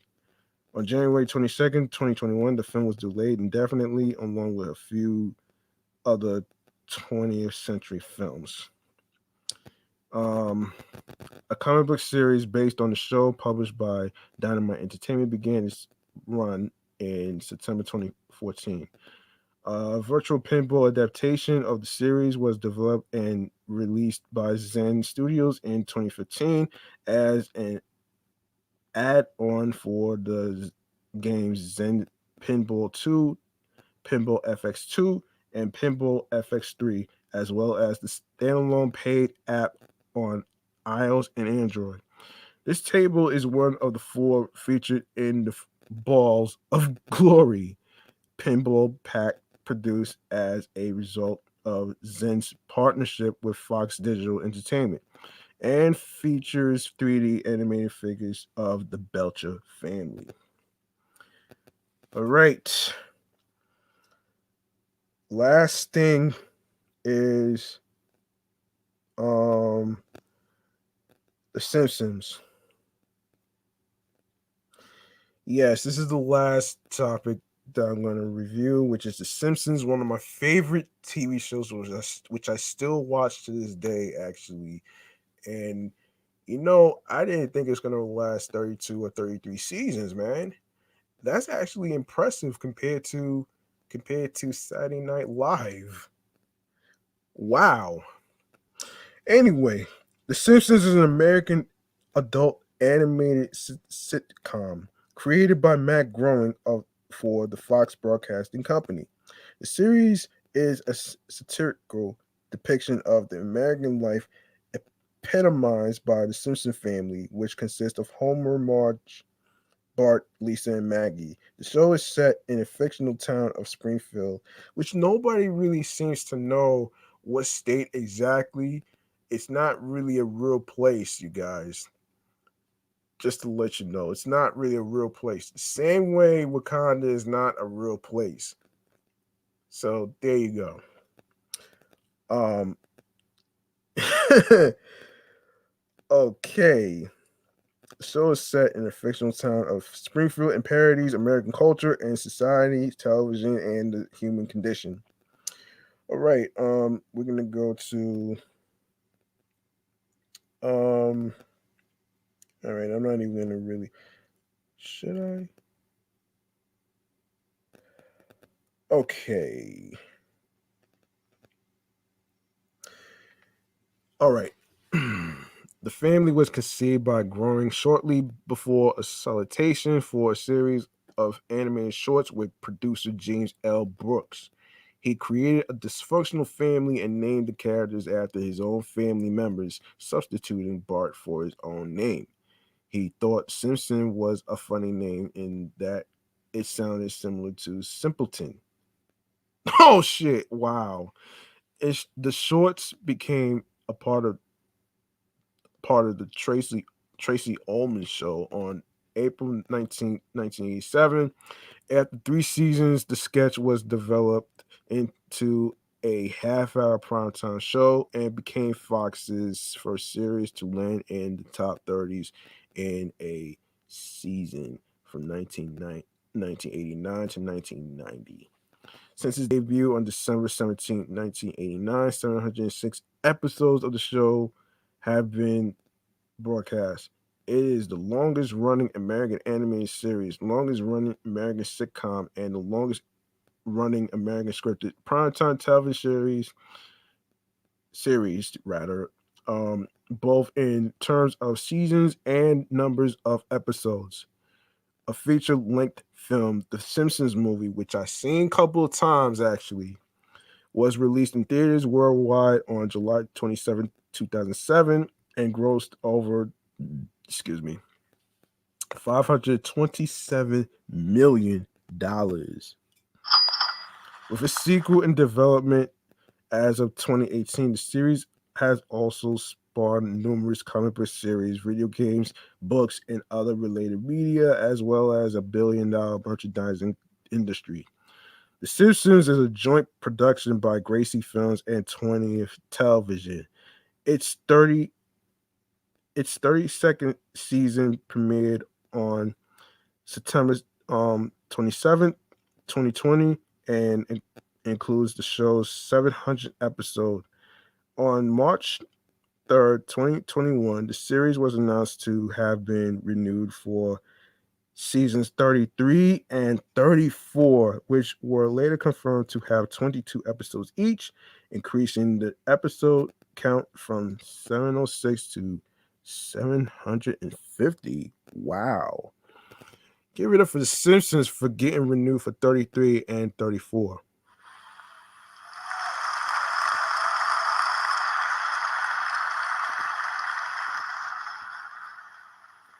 The Simpsons received acclaim throughout its early seasons in the 1990s, which are generally considered its golden age. Since then, it has been criticized for a perceived decline in quality. Time named it the 20th century's best 20th, no, excuse me, the 20th century's best television series. And Eric Adams of the AV Club named it television's crowning achievement regardless of format. On January 14, 2000, the Simpsons family was awarded a star on the Hollywood Walk of Fame. Yes, folks, it did. Um, it has won dozens of awards since it debuted as a series, including 34 Primetime Emmy Awards, 34 Annie Awards, and 2 Peabody Awards. Homer exclamatory catchphrase of "Doe" has been adopted into the English language, while The Simpsons has influenced many other later adult-oriented animated sitcoms. Woo! Yes, of course. Okay. Let me see. Let me see. I'm gonna skip over to. Let me see. Sorry, if you don't mind. I'm trying to. All right. Animation. Several different U.S. and international studios animate The Simpsons. Um, Throughout the run of the animated shorts on the Tracy Ullman show, the animation was produced domestically at Class Klasky Supo. With the debut of the series, because of an increased workload, Fox subcontracted production to several local and foreign studios. These are ACOM, Animvision, Rough Draft Studios, US Animation, and Toon Zone Entertainment. For the first 3 seasons, Classic Supo animated the Simpsons in the United States. In 1992, the show's production company Gracie Films switched the domestic production to Film Roman, who continued to animate the show until 2016. In season 14, production switched from traditional cell animation to digital ink and paint. The first episode to experiment with digital coloring was Radioactive Man in 1995. Animators used digital ink and paint during production of the season 12 episode Tennis the Menace. That's like a Dennis the Menace Easter egg reference, folks. But Gracie Films delayed the regular use of the digital ink and paint until 2 seasons later. The already completed Tennis the Menace was broadcast as made. The production staff at the U.S. animation studio Film Romaine draws storyboards, designs new characters, backgrounds, props, and draws characters and background layouts, which in turn become animatics to be screened for the writers at Gracie Films for any changes to be made before the work is shipped overseas. The overseas studio then draw the in betweens, ink and paint, and render the animation to tape before it is shipped back to the United States to be delivered to Fox 3 to 4 months later. The series began high definition production in season 20. The first episode, Take My Life Please, aired February 15th, 2009. The move to HD TV included a new opening sequence. Matt Groening called it a complicated change because it affected the timing and composition of animation. Well, let's see. The themes. The Simpsons uses the standard setup of a situational comedy or sitcom as its premise. The series centers on a family and their life in a typical American town, serving as a satirical parody of a middle class American lifestyle. However, because of its animated nature, The Simpsons' scope is larger than that of a regular sitcom. The town of Springfield acts as a complete universe in which characters can explore the issues faced by modern society. By having Homer work in a nuclear power plant, the show can comment on the state of the environment through Bart and Lisa's days at Springfield Elementary School. The show's writers illustrate pressing on controversial issues in the field of education. The town features a vast array of television channels, which enables the producers to make jokes about the entertainment industry and press. Some commentators say the show is political in nature and um, suscep- suscep- susceptible. I'm sorry for butchering this. Susceptible to left wing bias. Although Gene acknowledged in an interview that we, the show, are of literal bent. The writers often invents an appreciation of for progressive rather leanings, but the show makes jokes across the political spectrum. The show portrays government and large corporations as evil entities that take advantage of the common worker. Thus, the writers often portray authority figures in an unflattering or negative light. The Simpsons politicians are corrupt. Ministers such as Reverend Lovejoy are dismissive of churchgoers, and the local police force is incompetent. Religion also figures as a recurrent theme. In times of crisis, the family often turns to God, and the show has dealt with most of the major religions. Okay, let's see. Um, all right. Of course, let's go to the Halloween episodes. This Halloween special episode has become an annual tradition. Treehouse of Horror first broadcast in 1990 as part of season two and established the pattern of three separate contained stories in each Halloween episode. The pieces usually involve the family in some horror science fiction or supernatural setting and often parody or pay homage to a famous piece of work in those genres. They always take place outside the normal continuity of the show. Although the Treehouse series is meant to be seen on Halloween, this changed by the 2000s and again in 2020, when new installments have premiered at the Halloween due to Fox's current contract with Major League Baseball World Series. Prior to 2020, excuse me, between 2011 and 2019, every Treehouse of Horror episode had aired in October. And we're gonna go over the humor.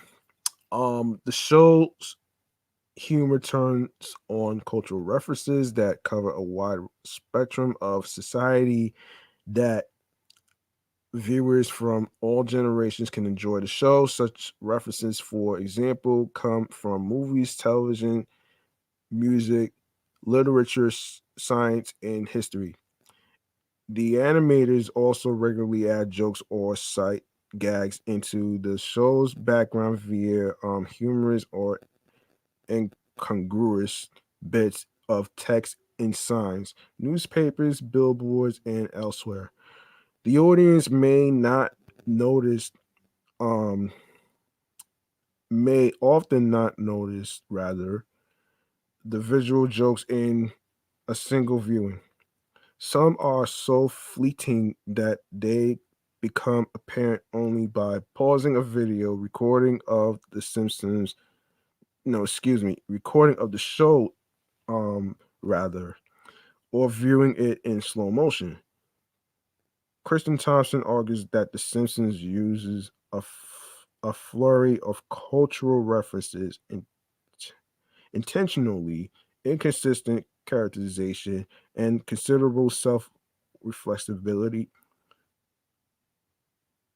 um, reflexi- reflexivity about television conventions and the status of the program as a television show.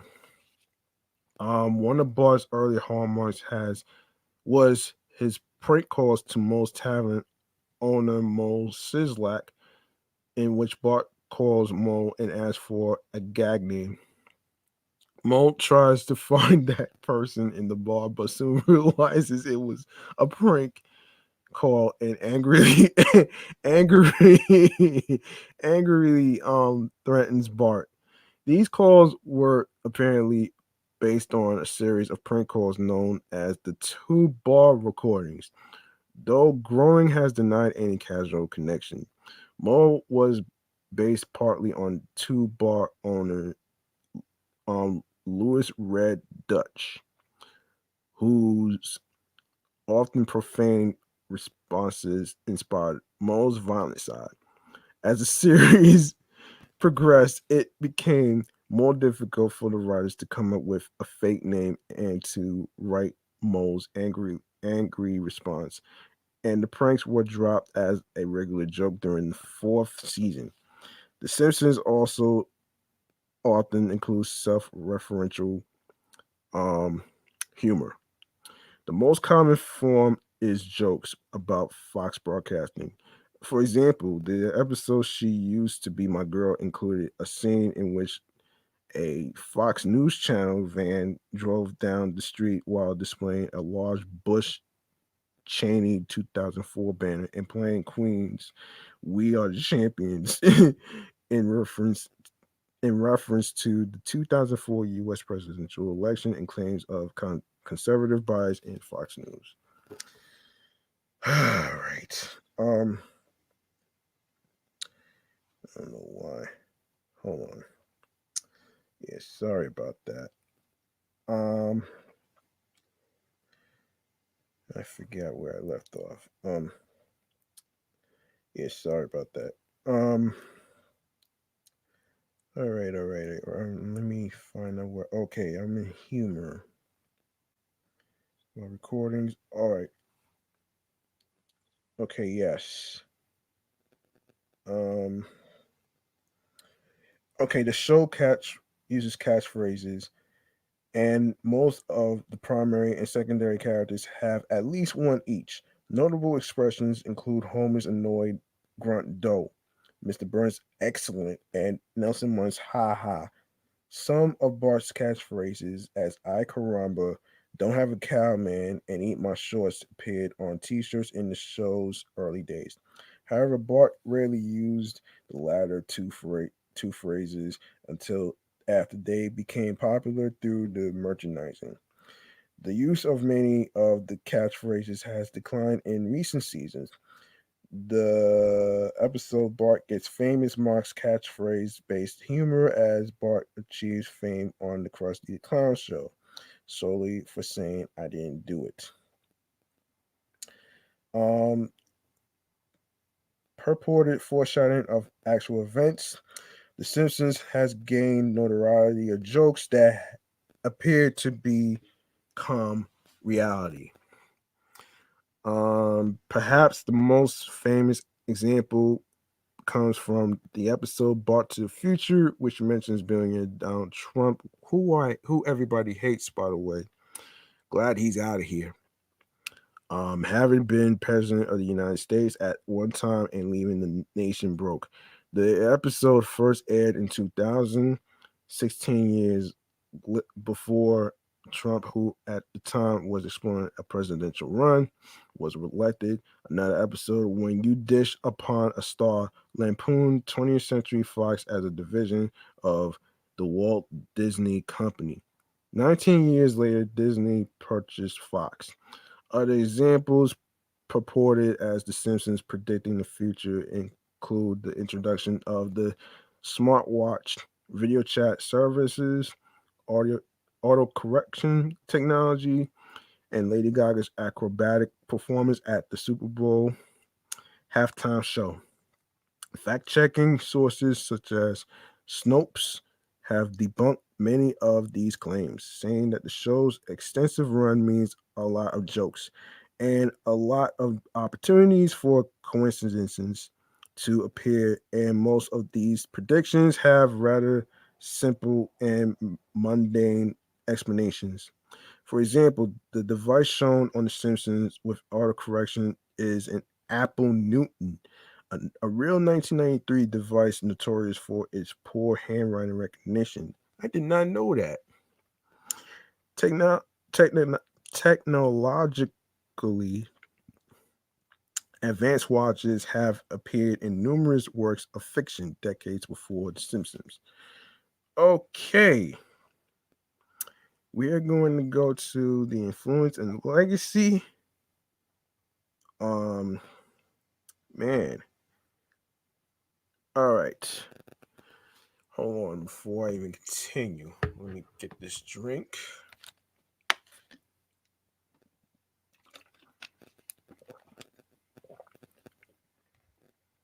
Okay. Um. Okay. Idioms. A number of neo neologisms that originated on The Simpsons have entered popular vernacular. Mark Lieberman, director of the Linguistic Data Consortium, remarked The Simpsons have apparently taken over from Shakespeare and the Bible as our culture's greatest source of idioms, catchphrases, and sundry other textual allusions. Allusions, to be exact. The most famous catchphrase is Homer's annoyed grunt dough. So you ubiquitous is the expression that is it is now listed in the Oxford Eng- English Dictionary, but without the apostrophe. Dan Castanella, no, Castan Dan Castellaneta says he borrowed the phrase from James Finlayson, an actor in many Laurel and Hardy comedies who pronounced it in a more elegated, elongated, and whining tone. The staff of The Simpsons told Castan- Castellaneta to shorten the noise, and it went on to become the well-known exclamation in the television series. Groundskeeper Willie's description of the French as cheese eating surrender monkeys. Oh shit, that's funny.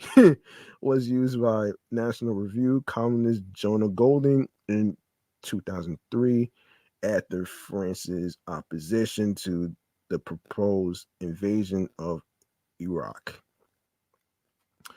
The phrase quickly spread to other journalists. Cromulent and embiggen words used in Lisa the Ico- Iconoclast have since appeared in the dictionaries.com 21st century lexicon and scientific journals respectively. Quijibo, which I'm not sure what that means, is a fake Scrabble word invented by Bart and Bart the Genius, was used as one of the aliases of the creator of the Melissa worm. I, for one, welcome our new insect overlords. Was used by Kent Brockman in Deep Space Homer and has become a snow cone with variants of the other rents used to express obsequious submission. It has been used in media such as New Scientist magazine. The dismissive term meh, believed to have been popularized by the show, entered the Collins English Dictionary in 2008. Other words credited as stemming from the show include yoink and craptacular. Oh shit. Oh my gosh. The Oxford Dictionary of Modern Quotations includes several quotations from the show, as well as cheese eating surrender monkeys.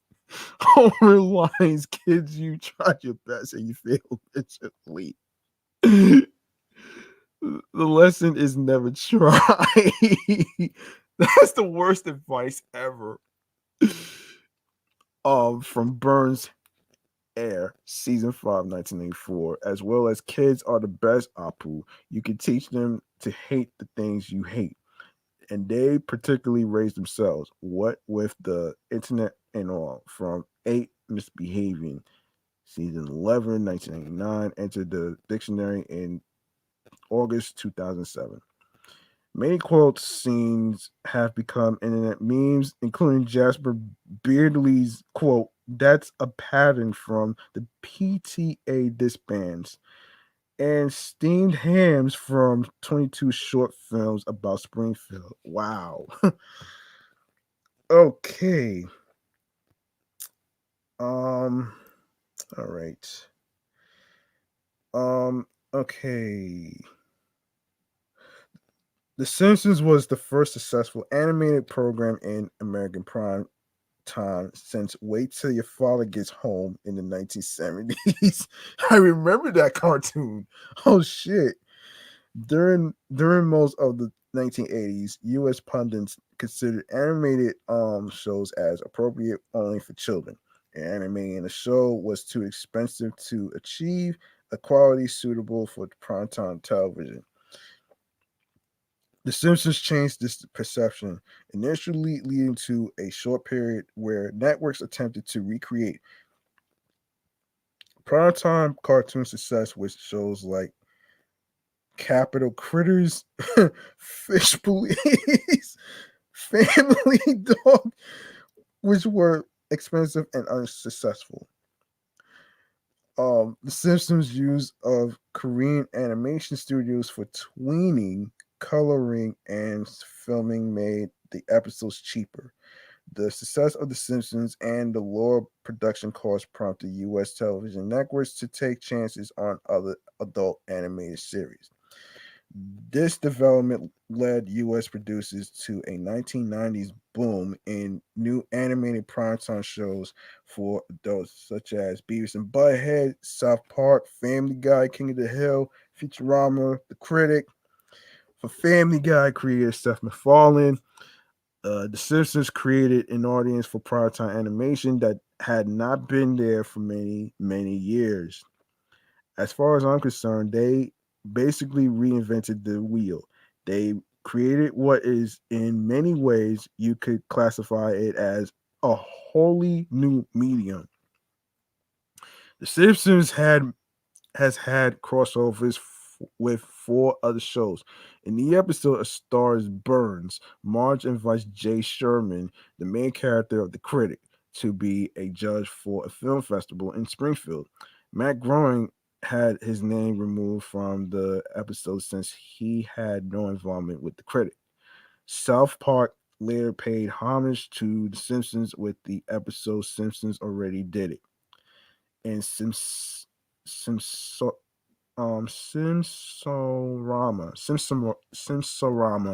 the Planet Express crew from Futurama come to Springfield in the present to prevent the Simpsons from destroying the future. In the Family Guy episode, The Simpsons Guy, the Griffins visit Springfield and meet the Simpsons. The Simpsons has also influenced live action shows like Malcolm in the Middle, which featured the use of sight gags and did not use a laugh track, unlike most sitcoms. Malcolm in the Middle debuted January 9th, 2000, in the time slot after The Simpsons. Ricky Gervais called The Simpsons an influence on The Office, and fellow British sitcom Spaced was, according to its director Edgar Wright, an attempt to do a live action The Simpsons. In Georgia, the animated television sitcom The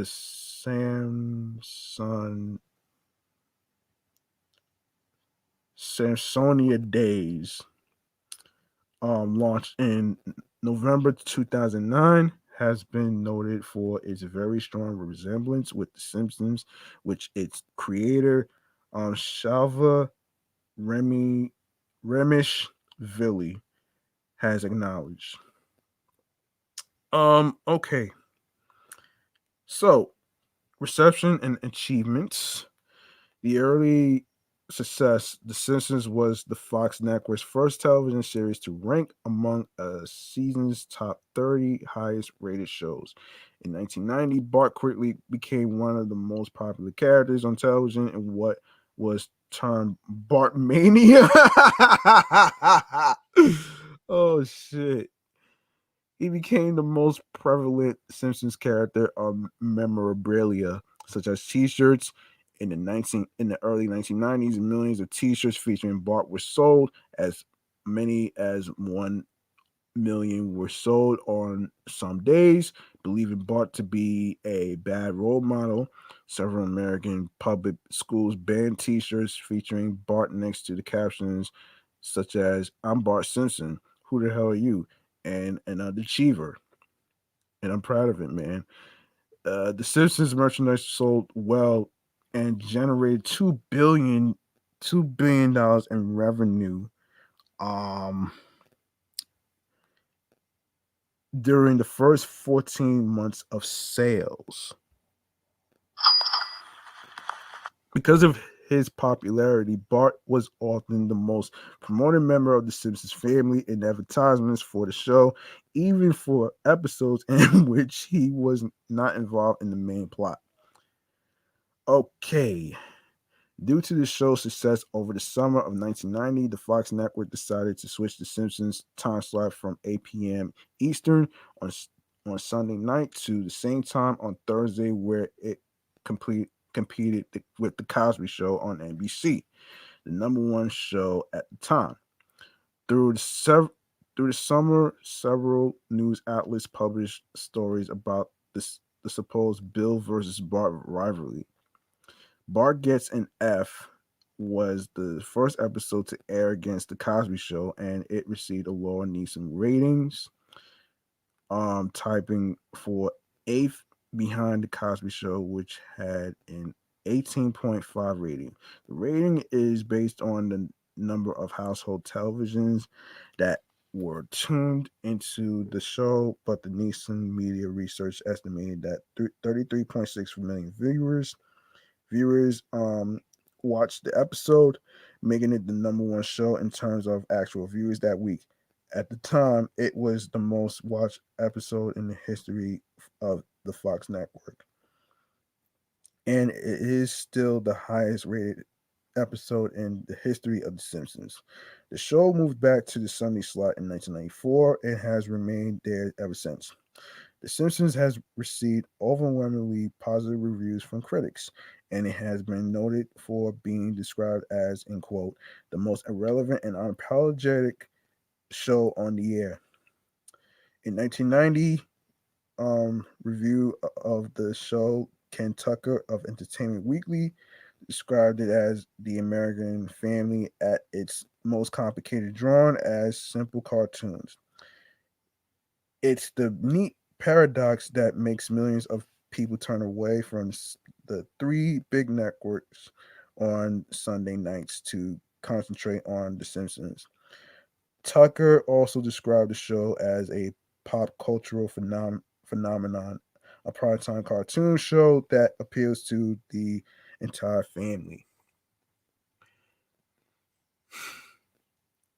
Run length achievements.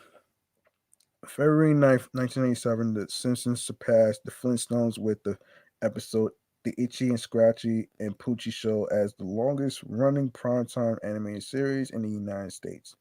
In 2004, The Simpsons replaced The Adventures of Ozzie and Harriet 1952 to 1966 as the longest running sitcom, animated or live action in the United States in terms of the number of years airing. In 2009, The Simpsons surpassed The Adventures of Ozzie and Harriet's record of 435 episodes and is now recognized by Guinness World Records as the world's largest running sitcom in terms of episode count.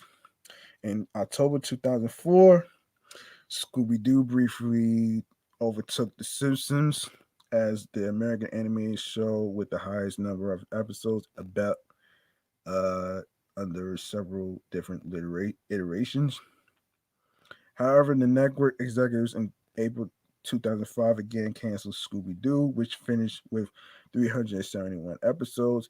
The Simpsons reclaimed the title with 378 episodes at the end of their 17th season. In May 2007, The Simpsons reached their 400th episode at the end of the 18th season. While The Simpsons has the record for the number of episodes by an American animated show, other animated series have surpassed The Simpsons. For example, the Japanese anime series Sazae-san has over 2,000 episodes to its credit. I'm not sure what that is, so I'm not really familiar with that show, folks. So I'm not even gonna really do that. Um, Okay, so in 2009, Fox began a year long celebration of the show titled Best 20 Years Ever. To celebrate the 20th anniversary of the premiere of The Simpsons, one of the first parts of the celebration is the Unleash Your Yellow contest, in which entrants must design a poster for the show.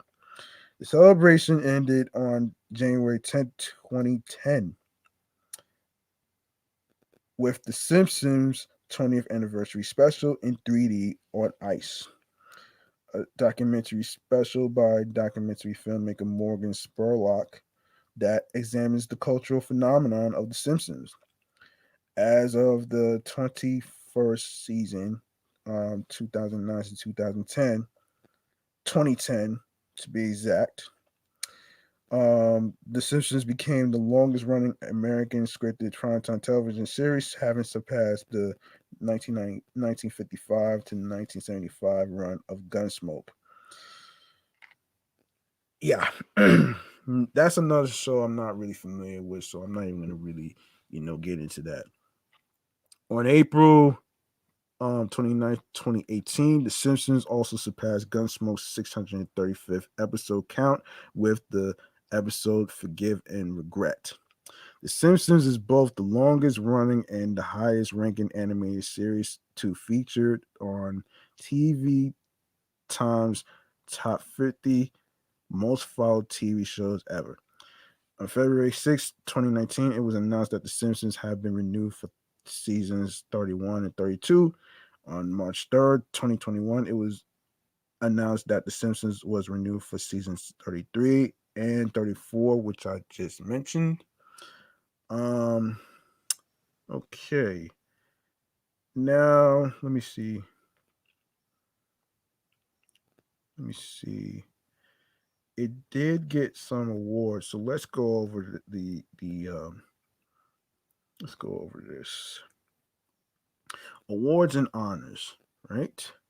The Simpsons has won dozens of awards since it debuted as a series, including 34 Primetime Emmy Awards, 34 Annie Awards, and the Peabody Award.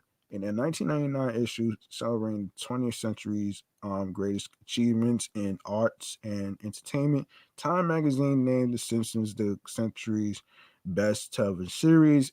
In that same issue, Time included Bart Simpson in the Time 100, the publication's list of the century's 100 most influential people. Bart was the only fictional character on the list. On January 14th, 2000, The Simpsons were awarded a star on the Hollywood Walk of Fame. Also in 2000, Entertainment Weekly magazine TV critic Ken Tucker named The Simpsons the greatest television show of the 1990s. Furthermore, viewers of the UK television channel 4 have voted The Simpsons at the top of two polls: 2001's 100 Greatest Kids TV Shows and 2005's The 100 Greatest Cartoons, with Homer Simpson voted into first place in 2001's 100 Greatest TV Characters. Homer also placed in ninth on Entertainment Weekly's list of the 50 greatest TV icons.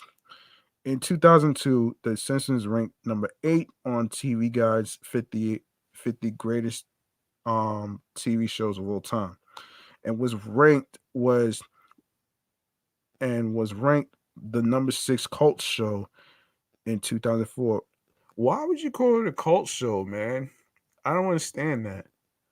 Anyway, in 2007, it moved to number 8 on TV Guide's cult shows list and was included in Time's list of the 100 best TV shows of all time.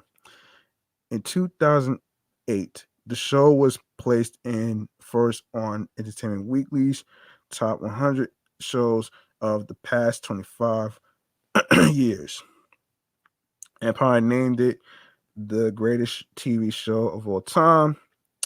In 2010, Entertainment Weekly named Homer the greatest character of the last 20 years, while in 2013, the Writers Guild of America listed The Simpsons as the 11th best written series in the television history.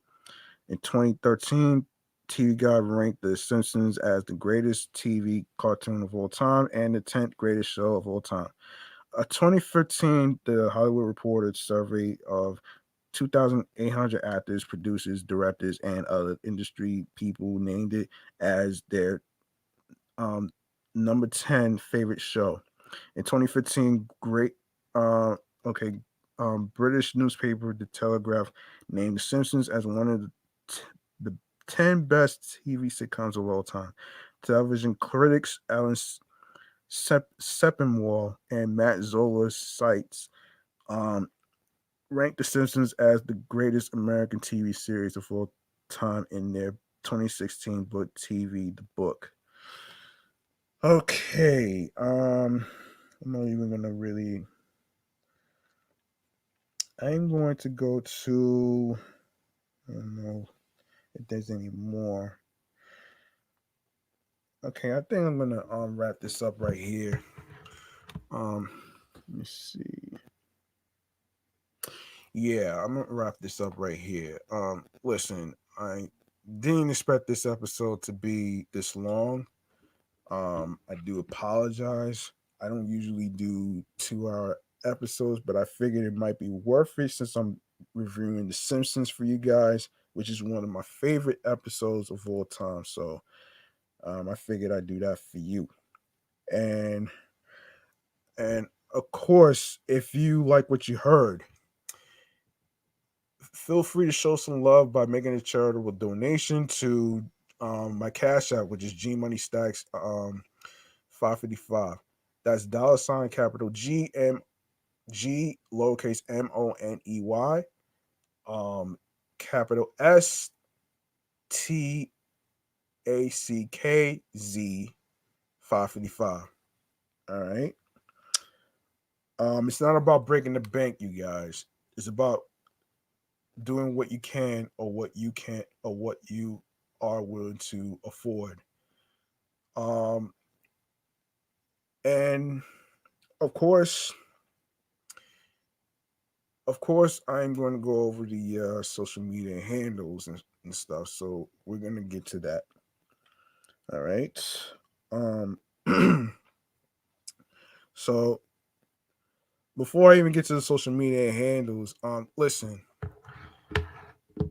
you can follow the show Meticulous Vibe Juice Podcast on Instagram, all in one word, which is Meticulous Vibe Juice Podcast, alongside with my other show, Off the Meat Rat Chains New York Podcast, and my primary handle on the gram, which is G Money Stacks 555 in Queens, New York.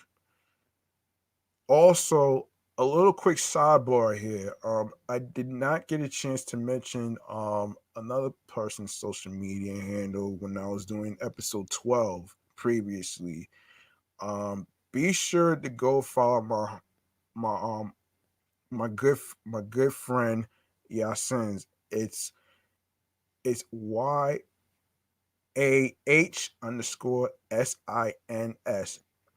Ya_sins. Make sure you follow him. Make sure you follow his music journey. And if you haven't listened to his music is on Spotify right now. So go check it out. Especially the recent one, The Legends of Crescent Avenue. If you haven't got a chance to listen to it, go listen to it right now when you have the chance. It is a brilliant album of 2021 that came out months ago. I didn't even know about this until I looked at it. So go check it out. It is a magnificent, brilliant masterpiece album. All right. So, without further ado, we're gonna go to the stream platform choices of where you can watch and listen to the episodes of Meticulous Vibe Juice Podcast. All right. We are on Anchor. We're on Audible, Amazon Music, Breaker, Deezer, Listen Notes, which was added to um Podchaser, Podfriend. Be sure to leave a 5-star rating on Podchaser and Podfriend, and give us your reaction to what you think about the topics and the reviews that I've done. Excuse me.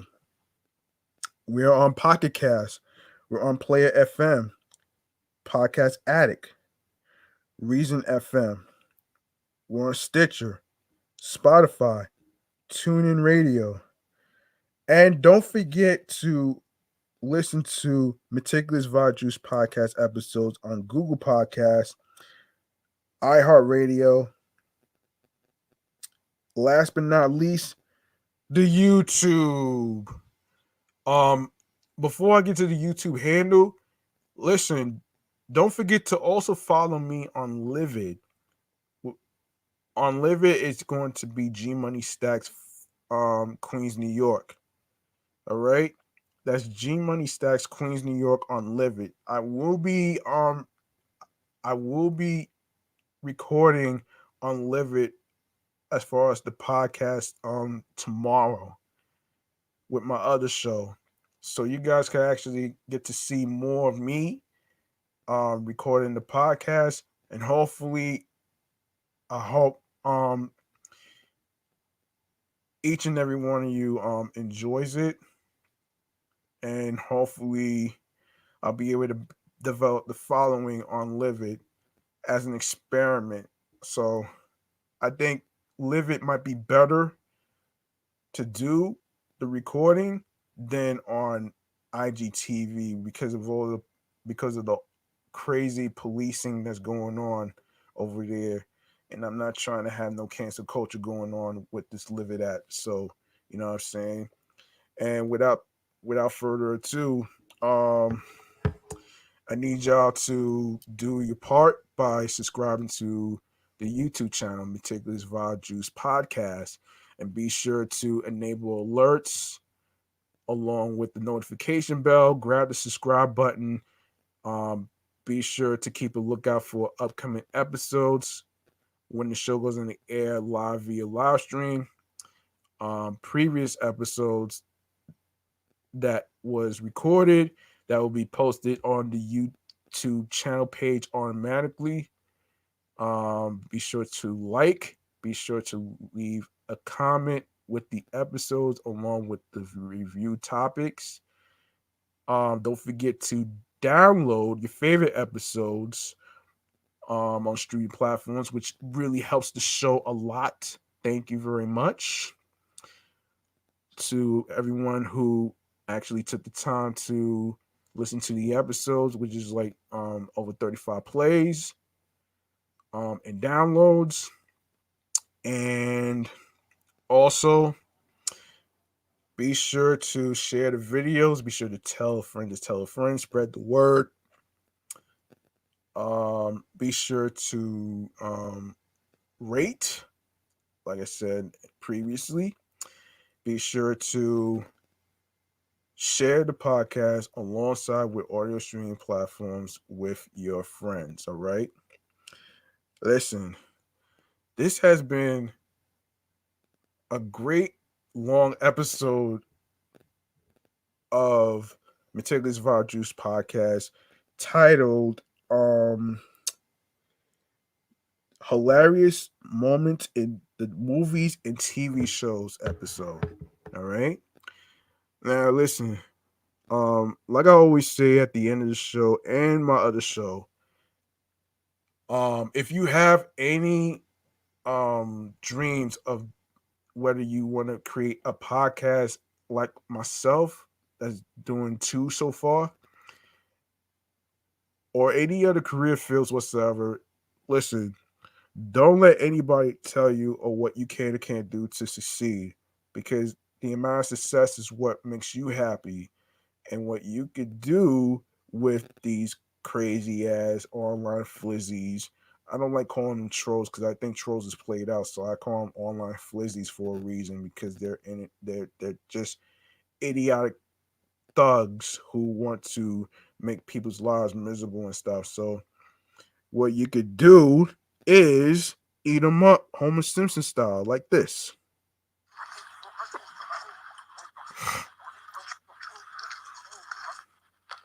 And by the way, be sure to reach out to your friends, your loved ones, your boyfriends, your girlfriends, your wives, your husbands, to see how they're doing on the inside. That person might be fine on the outside, but that person might be going through stuff on the inside. So there is no good time to reach out to people. You just go with your gut, go with your instincts, and you know, go with your heart as well, because that way it shows that you care about a person's well-being. And you don't have to wait every year of mental health awareness, which is in May, to actually, reach out to somebody. It's all about your character and your approach. So I like to say thank you to everybody that's tuning in from all around the world, including Canada, USA, Long Island areas, and the five boroughs of Brooklyn, Bronx, Manhattan, Staten Island, and Queens. Thank you for tuning in to the show. It really means a lot to me, and we will have more new episodes of Meticulous Vibe Juice Podcast coming up and in the future.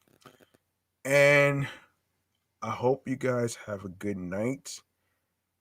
Be safe and be considerate to others, especially during the slamdemic of this Delta variant. And you know what? You know, do your own research and debunk the conspiracy theories by eating them up like this.